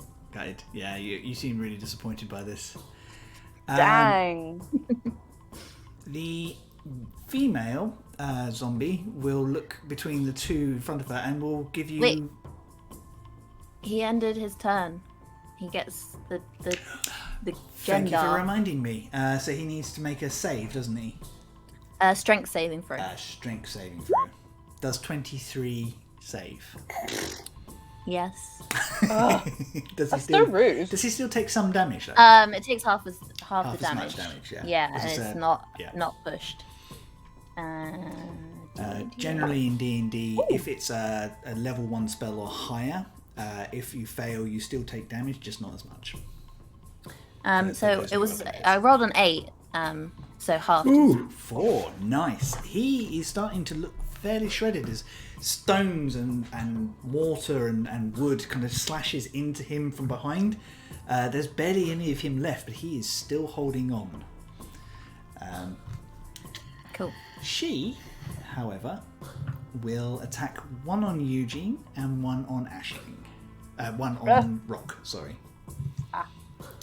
So the first one... No, don't hit me. Go for the seat. 8 to hit Eugene. Does not hit. And 7 to hit Rock. No, thankfully, it does not hit. Missing those guys and just whacking me to bits. I told you, I'm rolling like bobbins, like 1 in 4 hits, like on average. And I happen to be that one. Yeah, You're the 1 in 4. You're the Told tank. you jinxed it. I'm the tank. Wait, look at us. Oh my god, you know that we are just generally doomed when our tankiest player is the warlock. Yeah, when your tank is a warlock goat. Yeah, I love it. I think that's amazing. Cool. At the end of her go, though, she will make a strength saving throw. 12. Oh wait. Sorry. That does not save. Haha. Yes. So Sucks. that is 5 damage, and she is pushed 10 feet away. Awesome. Where would you like to push her? Well, I guess she would go, Backwards, wouldn't she? yeah, So away from Venga. 5, 10, so she flies that way. Yeah. Sorry, and how much damage was it again? 5. 5 damage.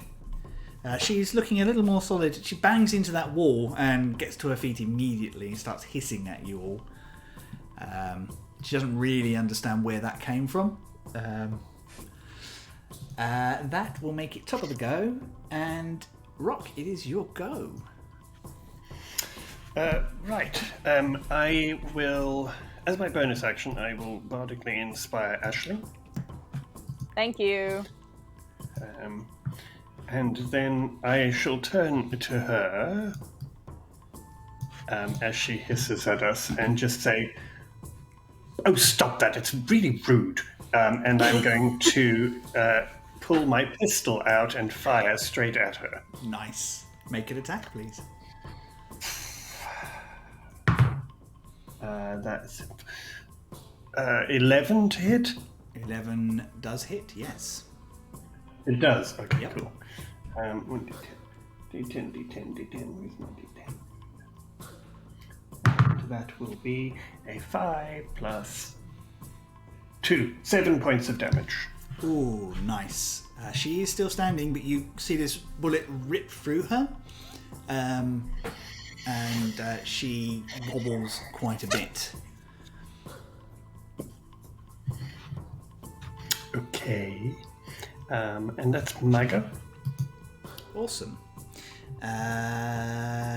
Cool. That will make it. Eugene, your go. Okay. Wait, let's do another firebolt. At the lady one by the wall. Yeah, amazing. Straight roll this time, no disadvantage. I hope these Yay. guys in the house have insurance. Yeah. Have Hey, my some faith. firebolts are very accurate. Thank you very much. Don't roll a So natural can I- one now. Can I use my bardic inspiration to, like, does that add to? Okay, cool. Yeah, for an attack roll. Good.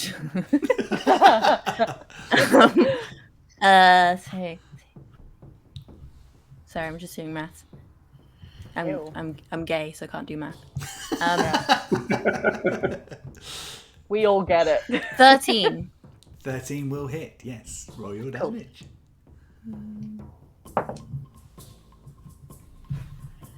9. 9 points of damage. Eugene, describe your kill.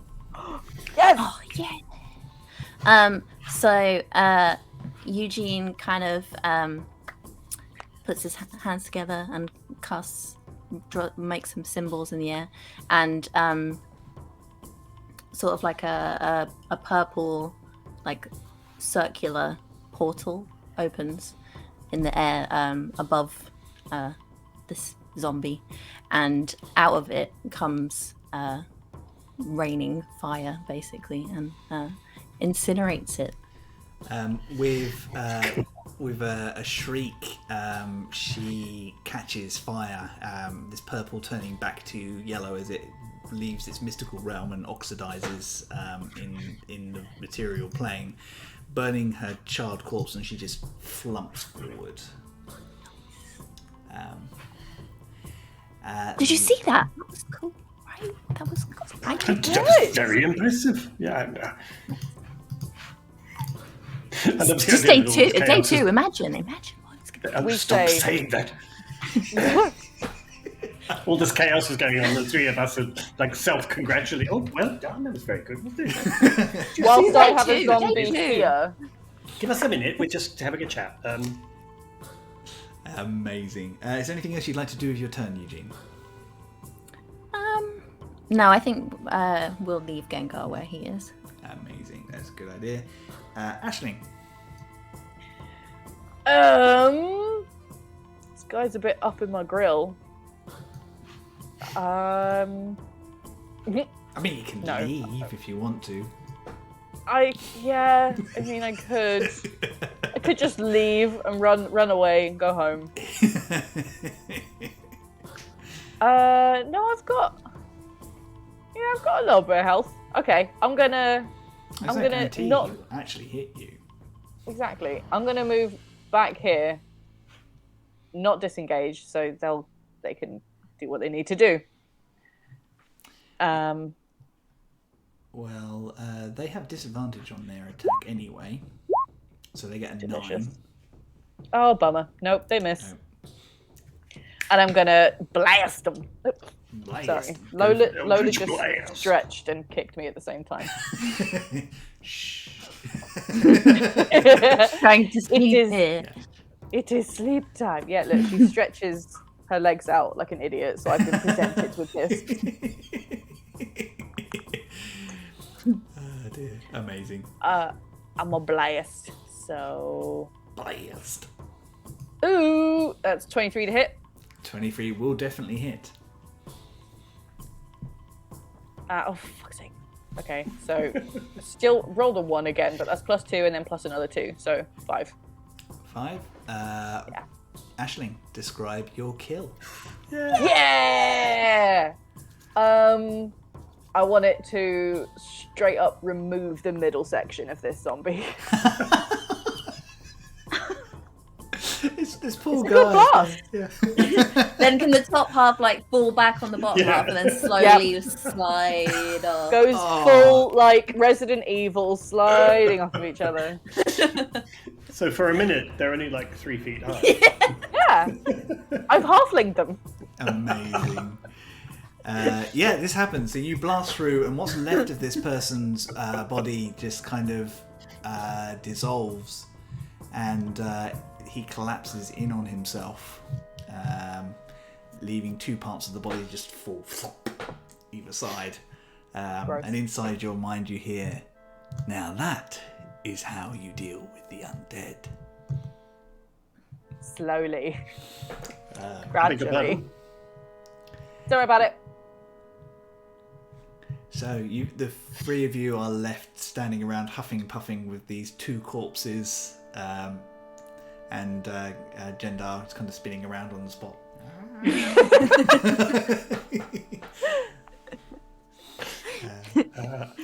Is everybody all right? Are you okay, Aisling? I could do with a nap. Yeah, I could do with a nap. I don't think we have time for a nap, dear. Okay. Eugene, well, very well done, both of you. That was very impressive. I mean, for new adventurers, I think that was very, very good. It's only my second day. You may have mentioned that once or twice, yes. Too many times. So, shall we have a look in the florist? I believe that's where the screaming banshee from hell came from. Do you think there's any more in there? What? Do you think there's any more, like zombies? Hadn't Bagsy really not thought of looking. that. Well, I'm not Checking. going in. Oh, for goodness sake. Right. I shall puff myself up and stride towards the flower shop. With Thanks, Rock. full confidence of somebody who is hoping like hell there's nothing scary in there. Amazing. So you find yourself in a shuttered shop. Everything is dark inside. Barely any light coming in. Only light coming in through the door and some of the cracks in the. I mean, they're actual wooden shutters that have clearly been closed for the end of business and just not opened again. Inside is a mess. There are plant pots everywhere, turned to one side.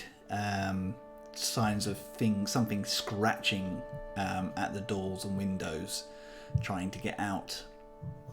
I would like you to make an investigation check for me. Sure. I'm guessing that we followed. I'm standing at the doorway. I'm not going in. Okay. I'm waiting to make sure there's no more zombies because I'm fucked up. Investigation. That would be a 6. 6. It's a mess in here. It's hard to tell. The other shop was easier to kind of look around, really. Eugene, what are you doing? I mean, Aisling is standing at the doorway, looking a little uncomfortable, waiting for the zombie to attack Rock. I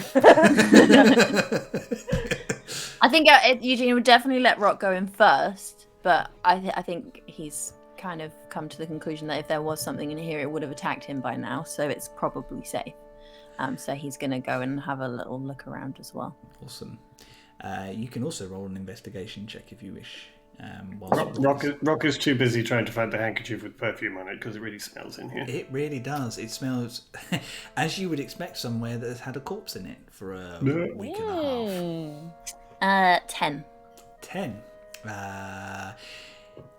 The signs of there are signs of struggle and violence in here, and you get the impression you can't quite get the detail, but you in a roundabout way you come to the conclusion that actually this has probably come from her trying to get out once she had turned, rather than any sort of violence on her internally. There is a mess, as I say, like everything's been turned over. There are flower pots everywhere, benches are done, and it's paperwork quite a few places as well. It will take more time to go through this, but you can spend that time if you wish to see if you can find anything of use. I think at this point, Aisling's probably going to come in because 2 people have now tested the room. So now she's like, okay. As Aisling comes Seems in, safe. Rock's going to turn around and say, Aisling, have a look at the body and see if there's a notepad or anything like we found on the other one. Go on, go. All right, give us your rapier then. I'm not giving you my rapier. Use your... I need Corpse the body- lifting device. The corpse stick. It's not a... How dare you? Just use your... I don't know, use your hoof or something. I don't know. Fine. I go in there with my spear and I lever the body up and I'm like, is this how you do it? She's Like actually, bear that. in mind you are now down the street. I mean, the 2 bodies are there. Yeah, nobody they're in. outside. They're outside down the street where there's the people are starting to gather up again. Sort of, it's just Aisling's wedging it up, yelling, is this how you do it? Is this it? I don't see a notebook. I'm going to lean out the shop and yell, yes, but with more style. And then I'm going to... and then can I please come in and search properly through the shop? I want to see if I can find any paperwork with mention specifically of any of those names or the boss or anything like that. Okay, you can do so. Can we work together? Will that make it Yeah, absolutely. quicker? One of you can make a second investigation check. with advantage. I don't know who's better at investigation. Nah, it's a good question, isn't it? Did you say you or not you, Eugene? It's me, Okay, you do it. I then. reckon. I'm pretty sure. I will support you. With advantage, you say. Ooh, 24. 24. Nice. Ooh. Yeah. Give me just a minute, because obviously this takes you guys some time. Aisling, you lever up this body, which is still on fire, by the way. Why I'm using a spear? And as you kind of lever it Is up, it a you're kind flammable of like, spear, though? this doesn't really feel like a good use of your time, because if she did have paper on her, it's not there Not now. around anymore. So I can't see anything Yeah, she about was the bodies. pretty crispy crittered at the end there. She went up much quicker, almost like she was dry. Ew. So Moisturize, babe. however, you do hear a slight Oh, look at hissing. those ashy knees. Jesus. You do hear a slight hissing coming from her. I would like you to make a dexterity saving throw. No! please. Do I still have my bardic inspiration? Yes, you do. You do, yes. Minutes, it would be. Okay, good. Just in case. Oh man. Right. Come here, saving throws. Okay. 19. I don't need to use it. It's 19. fine. You dive out of the way as she starts to glow. Nope. And then bursts with energy, almost throwing you from your feet, doing you a grand total, because you saved, 5 necrotic damage. Ugh! I'm already busted. So you kind of watch, and it kind of sizzles down, and then what's left of her is just this black mark on the floor. I didn't do that. I was wasn't literally me. just going to yell, "What have you done?" You It guys, wasn't me. you guys do hear this small explosion outside. I will quickly run out to see if somebody has been hurt or whatever, and just kind of go, are you all right? No. I'm having a terrible time. It exploded. What did you do to it? I just did what you did to the other one, and then it started making a hiss, and Why then did it you- exploded. Why did you make it explode? I didn't do it on purpose. It bloody hurt. Well, now how we're supposed to search the body? It was on fire. There was nothing we could have found. It's too late. It's turned into a void in the pavement, all right? And it hurt when it did that. So I need a nap. Well, clearly someone's also a little overtired. And I'm going to turn around and walk back towards Eugene. Okay. Eugene and Rock.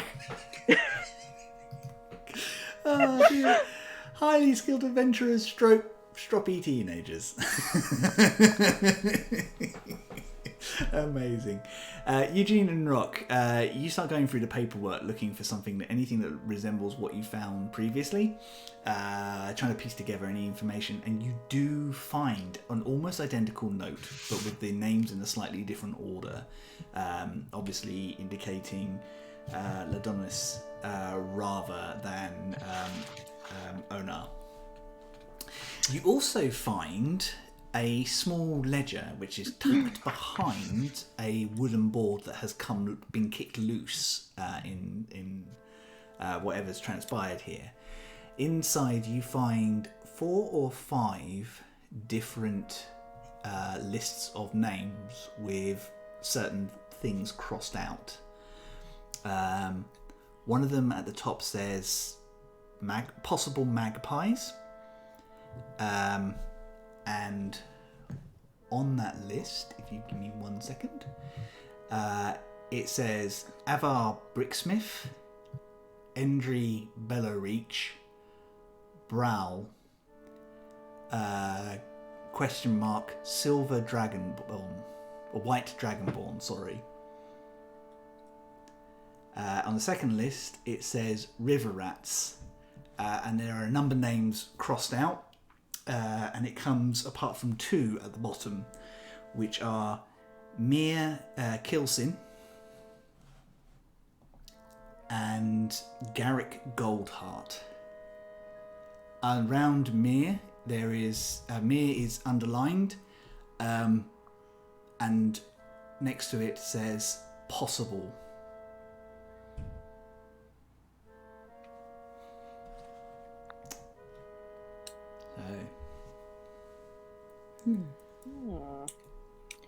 Curious.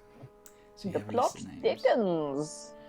Does anybody know, have you ever heard of the River Rats before? Is it a group or perhaps a band of thieves or?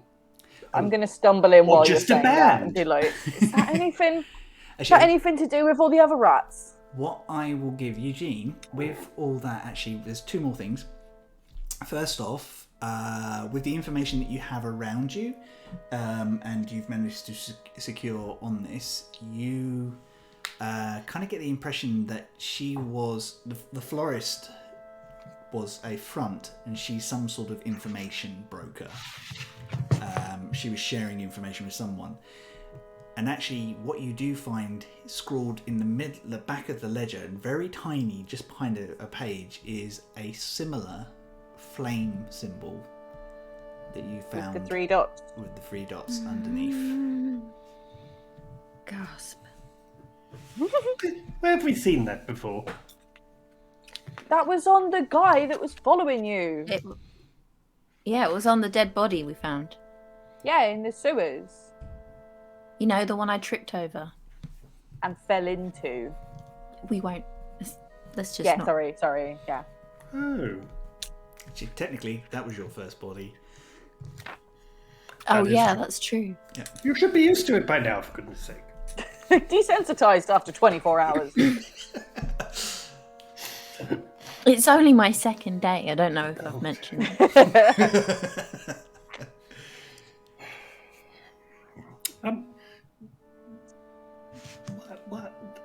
What were the flame mark things on people in the sewers? What do they have to do with the undead? This is all very confusing. Some kind of cult, I reckon. Seems like Well- a culty thing to do. Raise the dead. Does it? You have a lot of experience with cults, then? Well, I mean, I've read books. There's no cults on the twins. That you know of. I was going to say Well- that's what you think. That I know of. Rock, Yes. do magpies mean anything to you? Well, they're nice birds. Well, you've been here the longest, right? Have you heard anything? Yeah, and Have you're I- on. have I heard I mean, anything? it does say on the list of possible magpies, white dragonborn, and But it's not me. That can't possibly be me. I haven't seen many other white dragonborns. Now, I'm going to ask Wayne a question here. Is that because Wayne doesn't remember, or because Rock is oblivious? That's because Wayne doesn't remember. So this is a pre-stream thing, which at some point you guys will all get to see, because it was the session 0 where we test drove Rock. But all those names are I just people that remembered. you have met. Yep. I remember now. Okay. But did I know that they went under the magpies? You didn't. You just know their names and you know who Got it. they're connected to. Okay, so in which case my playing dumb is probably because I actually did not realise until right now. Ah, So yes, Rox does that well. I do actually recognise some of these names, but I don't know why they're listed as magpies. I don't know what that means at all. how do you know those people? Because Oh, they're I'm friends pretty of sure you're in friends. this list. They were friends of a friend. Okay, what did they do? Are they adventurers or? That they are Yeah. adventurers, yes. A friend of mine who travels the world.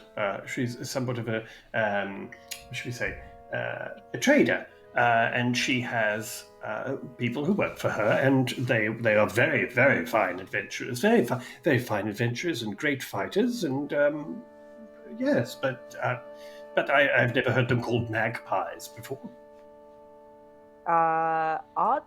When you say traders, are we talking traders or traders?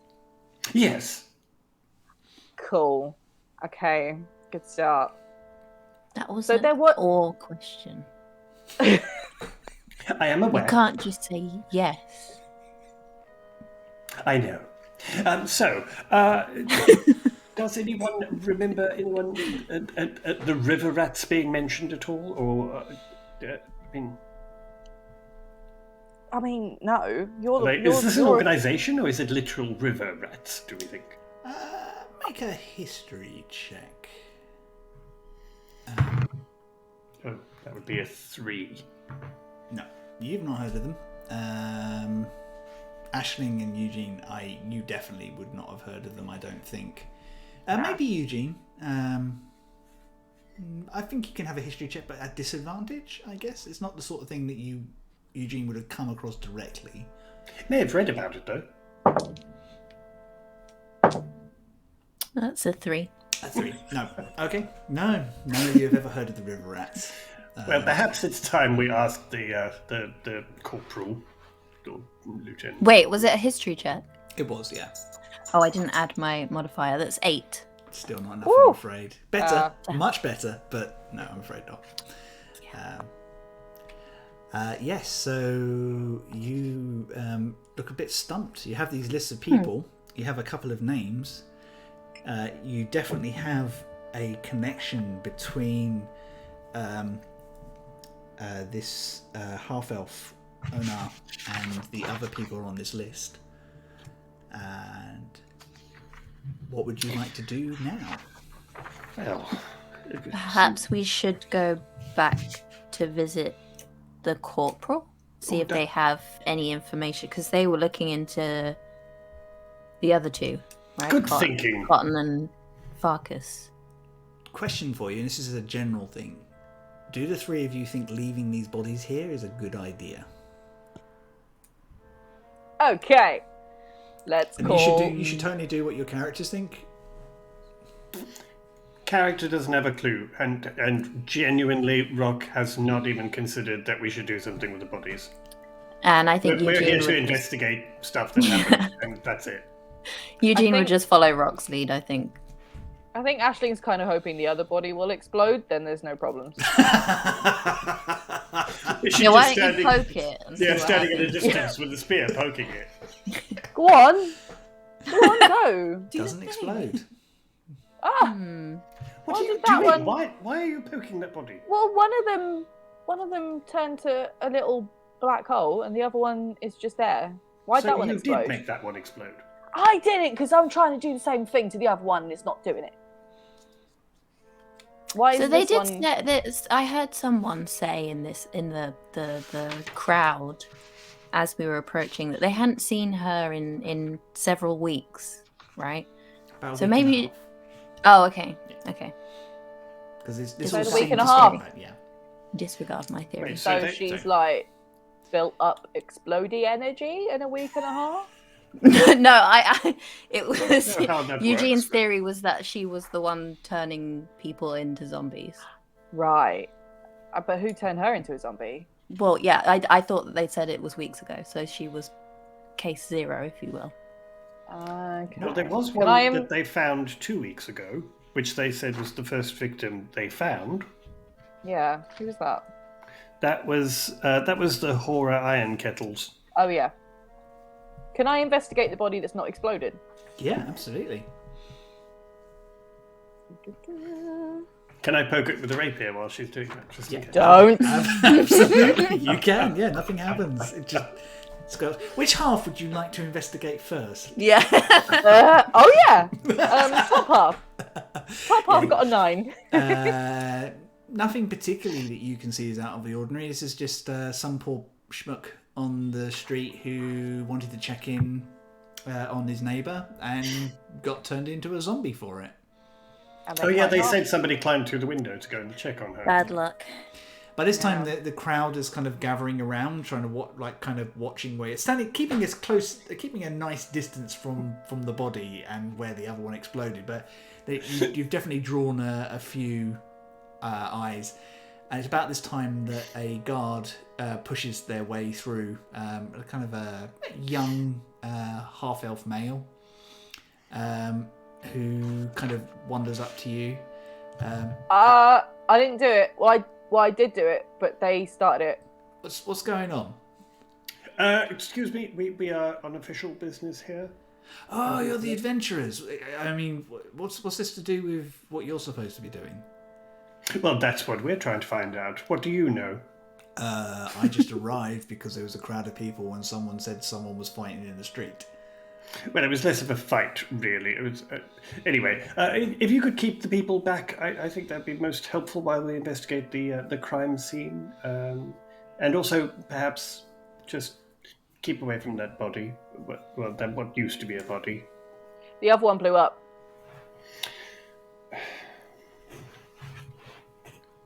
He kind of looks a bit confused for a second, and then all right, and he pulls out a copper whistle and just blows on it twice.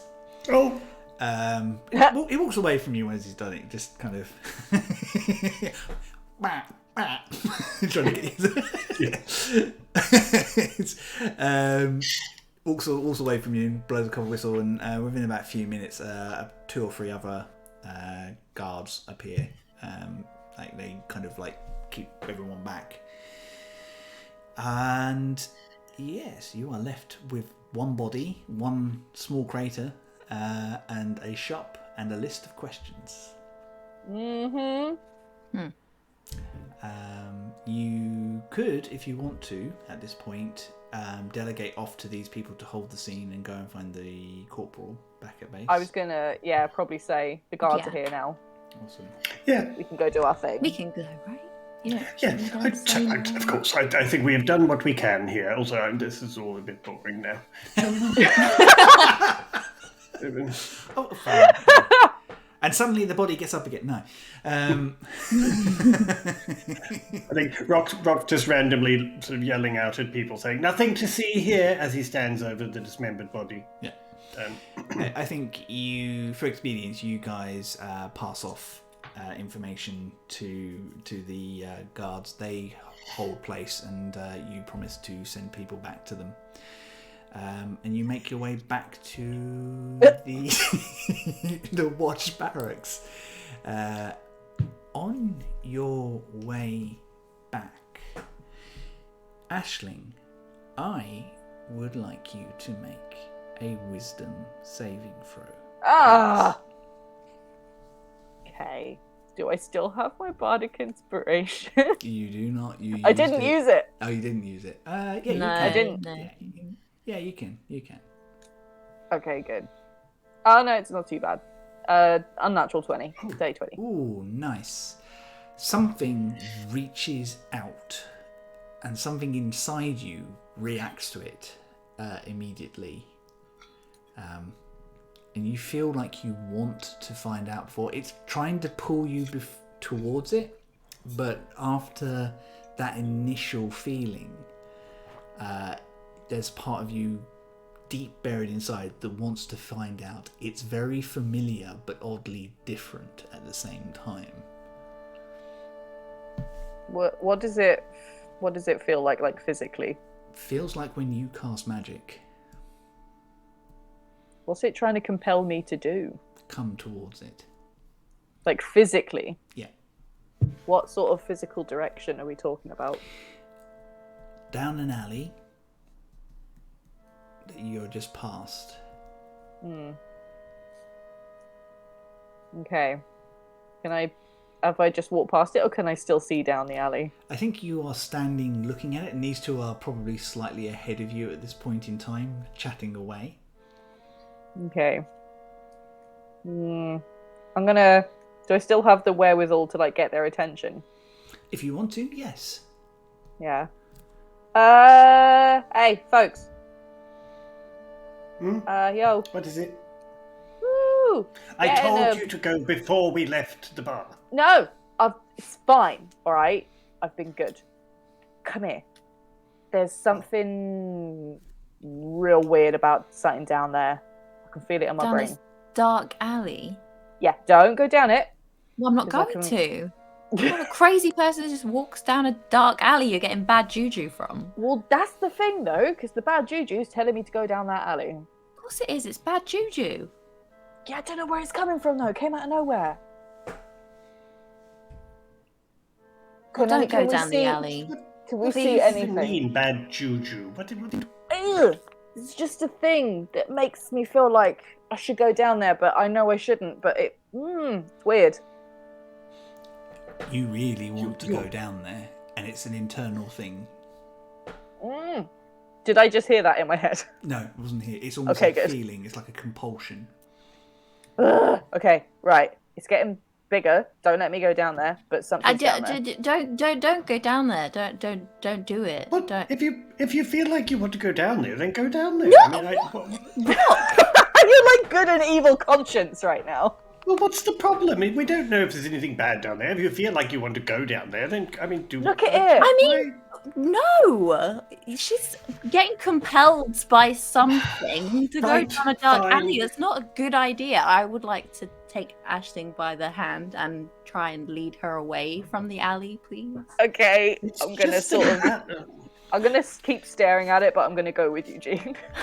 Actually, I'm gonna Eugene, walk I'd like you to towards make the a alley. strength check. Oh, Oh, my forte. Yeah, absolutely. This is where you roll I didn't do too badly actually. It's 11. 11. Cool. Mm-hmm. No, Ashling's not budging. And Aisling, you want to go with Eugene, but it's almost like your body wants to do the opposite. Eugene, I promise. Ashley, Right? come on. Come on. Come on, let's Promise. I go. want to go with you. Legs aren't playing ball. Okay. This is very weird. At this point, I'd Okay. like you to make another wisdom saving throw, please. Oh no. Okay. 16. It's not enough. Ah! You start walking towards the alley almost without thinking about it. All the thoughts of your friends seems to fall away, and it's almost like you're drifting asleep, standing up. And the two of you watch in horror as her face goes passive, and she literally just pushes the two of you away and steps forward into this alley. There is a shifting movement just beyond your sight, and you see a small figure look up with bright blue eyes that shine. They open their mouth wider than they should be able to. There's a huge growling hiss, and something leaps in, grabbing Aisling in by the stomach, bouncing between the two of you and leaping onto a roof and away. As you stand there looking as she disappears, you hear small feet charging up the alley from the other side, and a unfamiliar voice shouting, "Mia, no!" And that's where we're going to close off this week. Ah, no! What? Don't do that to me! No! So, we will be back in 2 weeks' time. Unfortunately, I won't! Charlie cannot be with us next episode. But we have a really lovely guest. My friend Jakey is going to join us. He's an amazing role player, really fun person, and he'll be a wonderful addition to this cast for a week.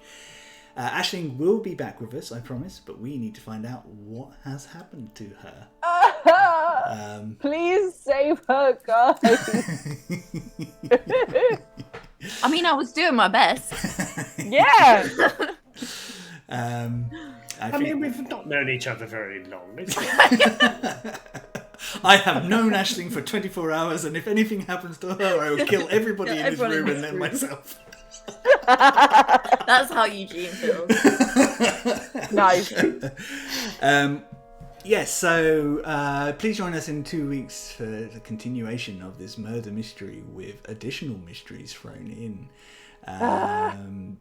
Yeah, so we're going to finish slightly early today just because that felt like the most natural place to end things, but we're going to go around like we normally do. It felt particularly unnatural. So, what we'll do is we'll get everyone to sort of say a little bit about themselves, and then I will close off.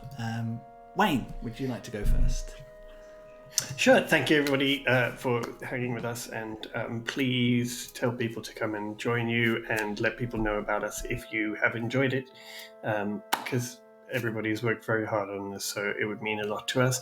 My name is Wayne Fick. I can be found everywhere on the socials as WayneFick01, and have a great week. Thank you very much. Eugene, Theo, would you like to just tell everyone where they can find you and anything else that you've got coming up? You can find me most places on the internet at theoblue.jpg. And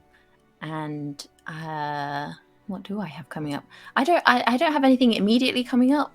But I have a monthly Patreon like sticker and badge club that you can subscribe to and get sent goodies to your home. So that's you can find me on Patreon for that. And I also have an Etsy store where you can buy my illustrations and stuff.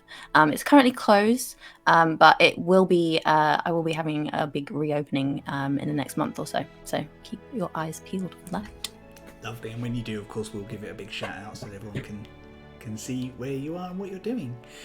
Charlie, we are going to miss you the next session, but we have exciting things planned for when you return. So, but if you could let everyone know where they can find you and what you've been up to. Yeah, so you can find me mostly Charlie Vince Illustration across everything. My website's just charlievince.com. My Charlie is spelt without an E because I'm cool. And I've got pre-orders on my website at the moment for a bat print and a bat sticker sheet because I'm a bit bat mad. And if you're into any weird animals or any little beasties, then I've got plenty of stuff on my web shop as well. Hi, little kitty! Sorry, Getting distracted by little baby. It's officially our first cat cameo, Mine and Ways. This is our little boy Hiccup. Oh, this is lovely. Such a good boy. Who's been really good today, I have to say. Thank you, Charlie. Is there anything else that's going on at the moment? Pretty much just so one of the bat prints on my website, 10% of it goes back to the Pennsylvania Bat Rescue. So, because they very kindly let me use one of their photos to draw from. Amazing. So if you want to help out little batties, pre-order one of those prints. And other than that, sorry, I'm distracted. Hiccup's like, no, you're done now. Stop it. Pay attention to me. Stop now. I could hear him moving about. Thank you. I just want to say big thanks to Chris for everything because this has been so much friggin' fun. And I'm gutted I'm missing out on the next session, but I shall be back. You will rescue Aisling. Yeah. Or maybe they won't. Maybe. Yeah, nah, we got. Maybe Aisling will be joined by 2 new characters. You don't know. Oh God. Okay, either you're gonna have to have your backup characters ready, or I am. Dear. Amazing. My name's Chris Mepham. I have been your DM. You can find me at Chris Mepham RPG on Twitter or at Chris Mepham Art on Instagram. Also, Some Other Heroes now has an Instagram account, which is literally at Some Other Heroes. Wayne and I are going to be working on our social media stuff, so we should have some exciting stuff to announce in the next month. I'm going to say month because I'm not going to rush us because as at the top of the thing, we just moved house. We're tired. We're going to do things at our own pace. Thanks. We will definitely see you in 2 weeks' time with the amazing Jakey joining us. I'm very excited to have him on board. I'm very excited to see where this goes, and I am really going to miss Aisling being with us. We'll be back in 2 weeks' time. In the meantime, be wonderful, love each other, and we love you lots. Thank you. Bye, guys. Love you. Bye.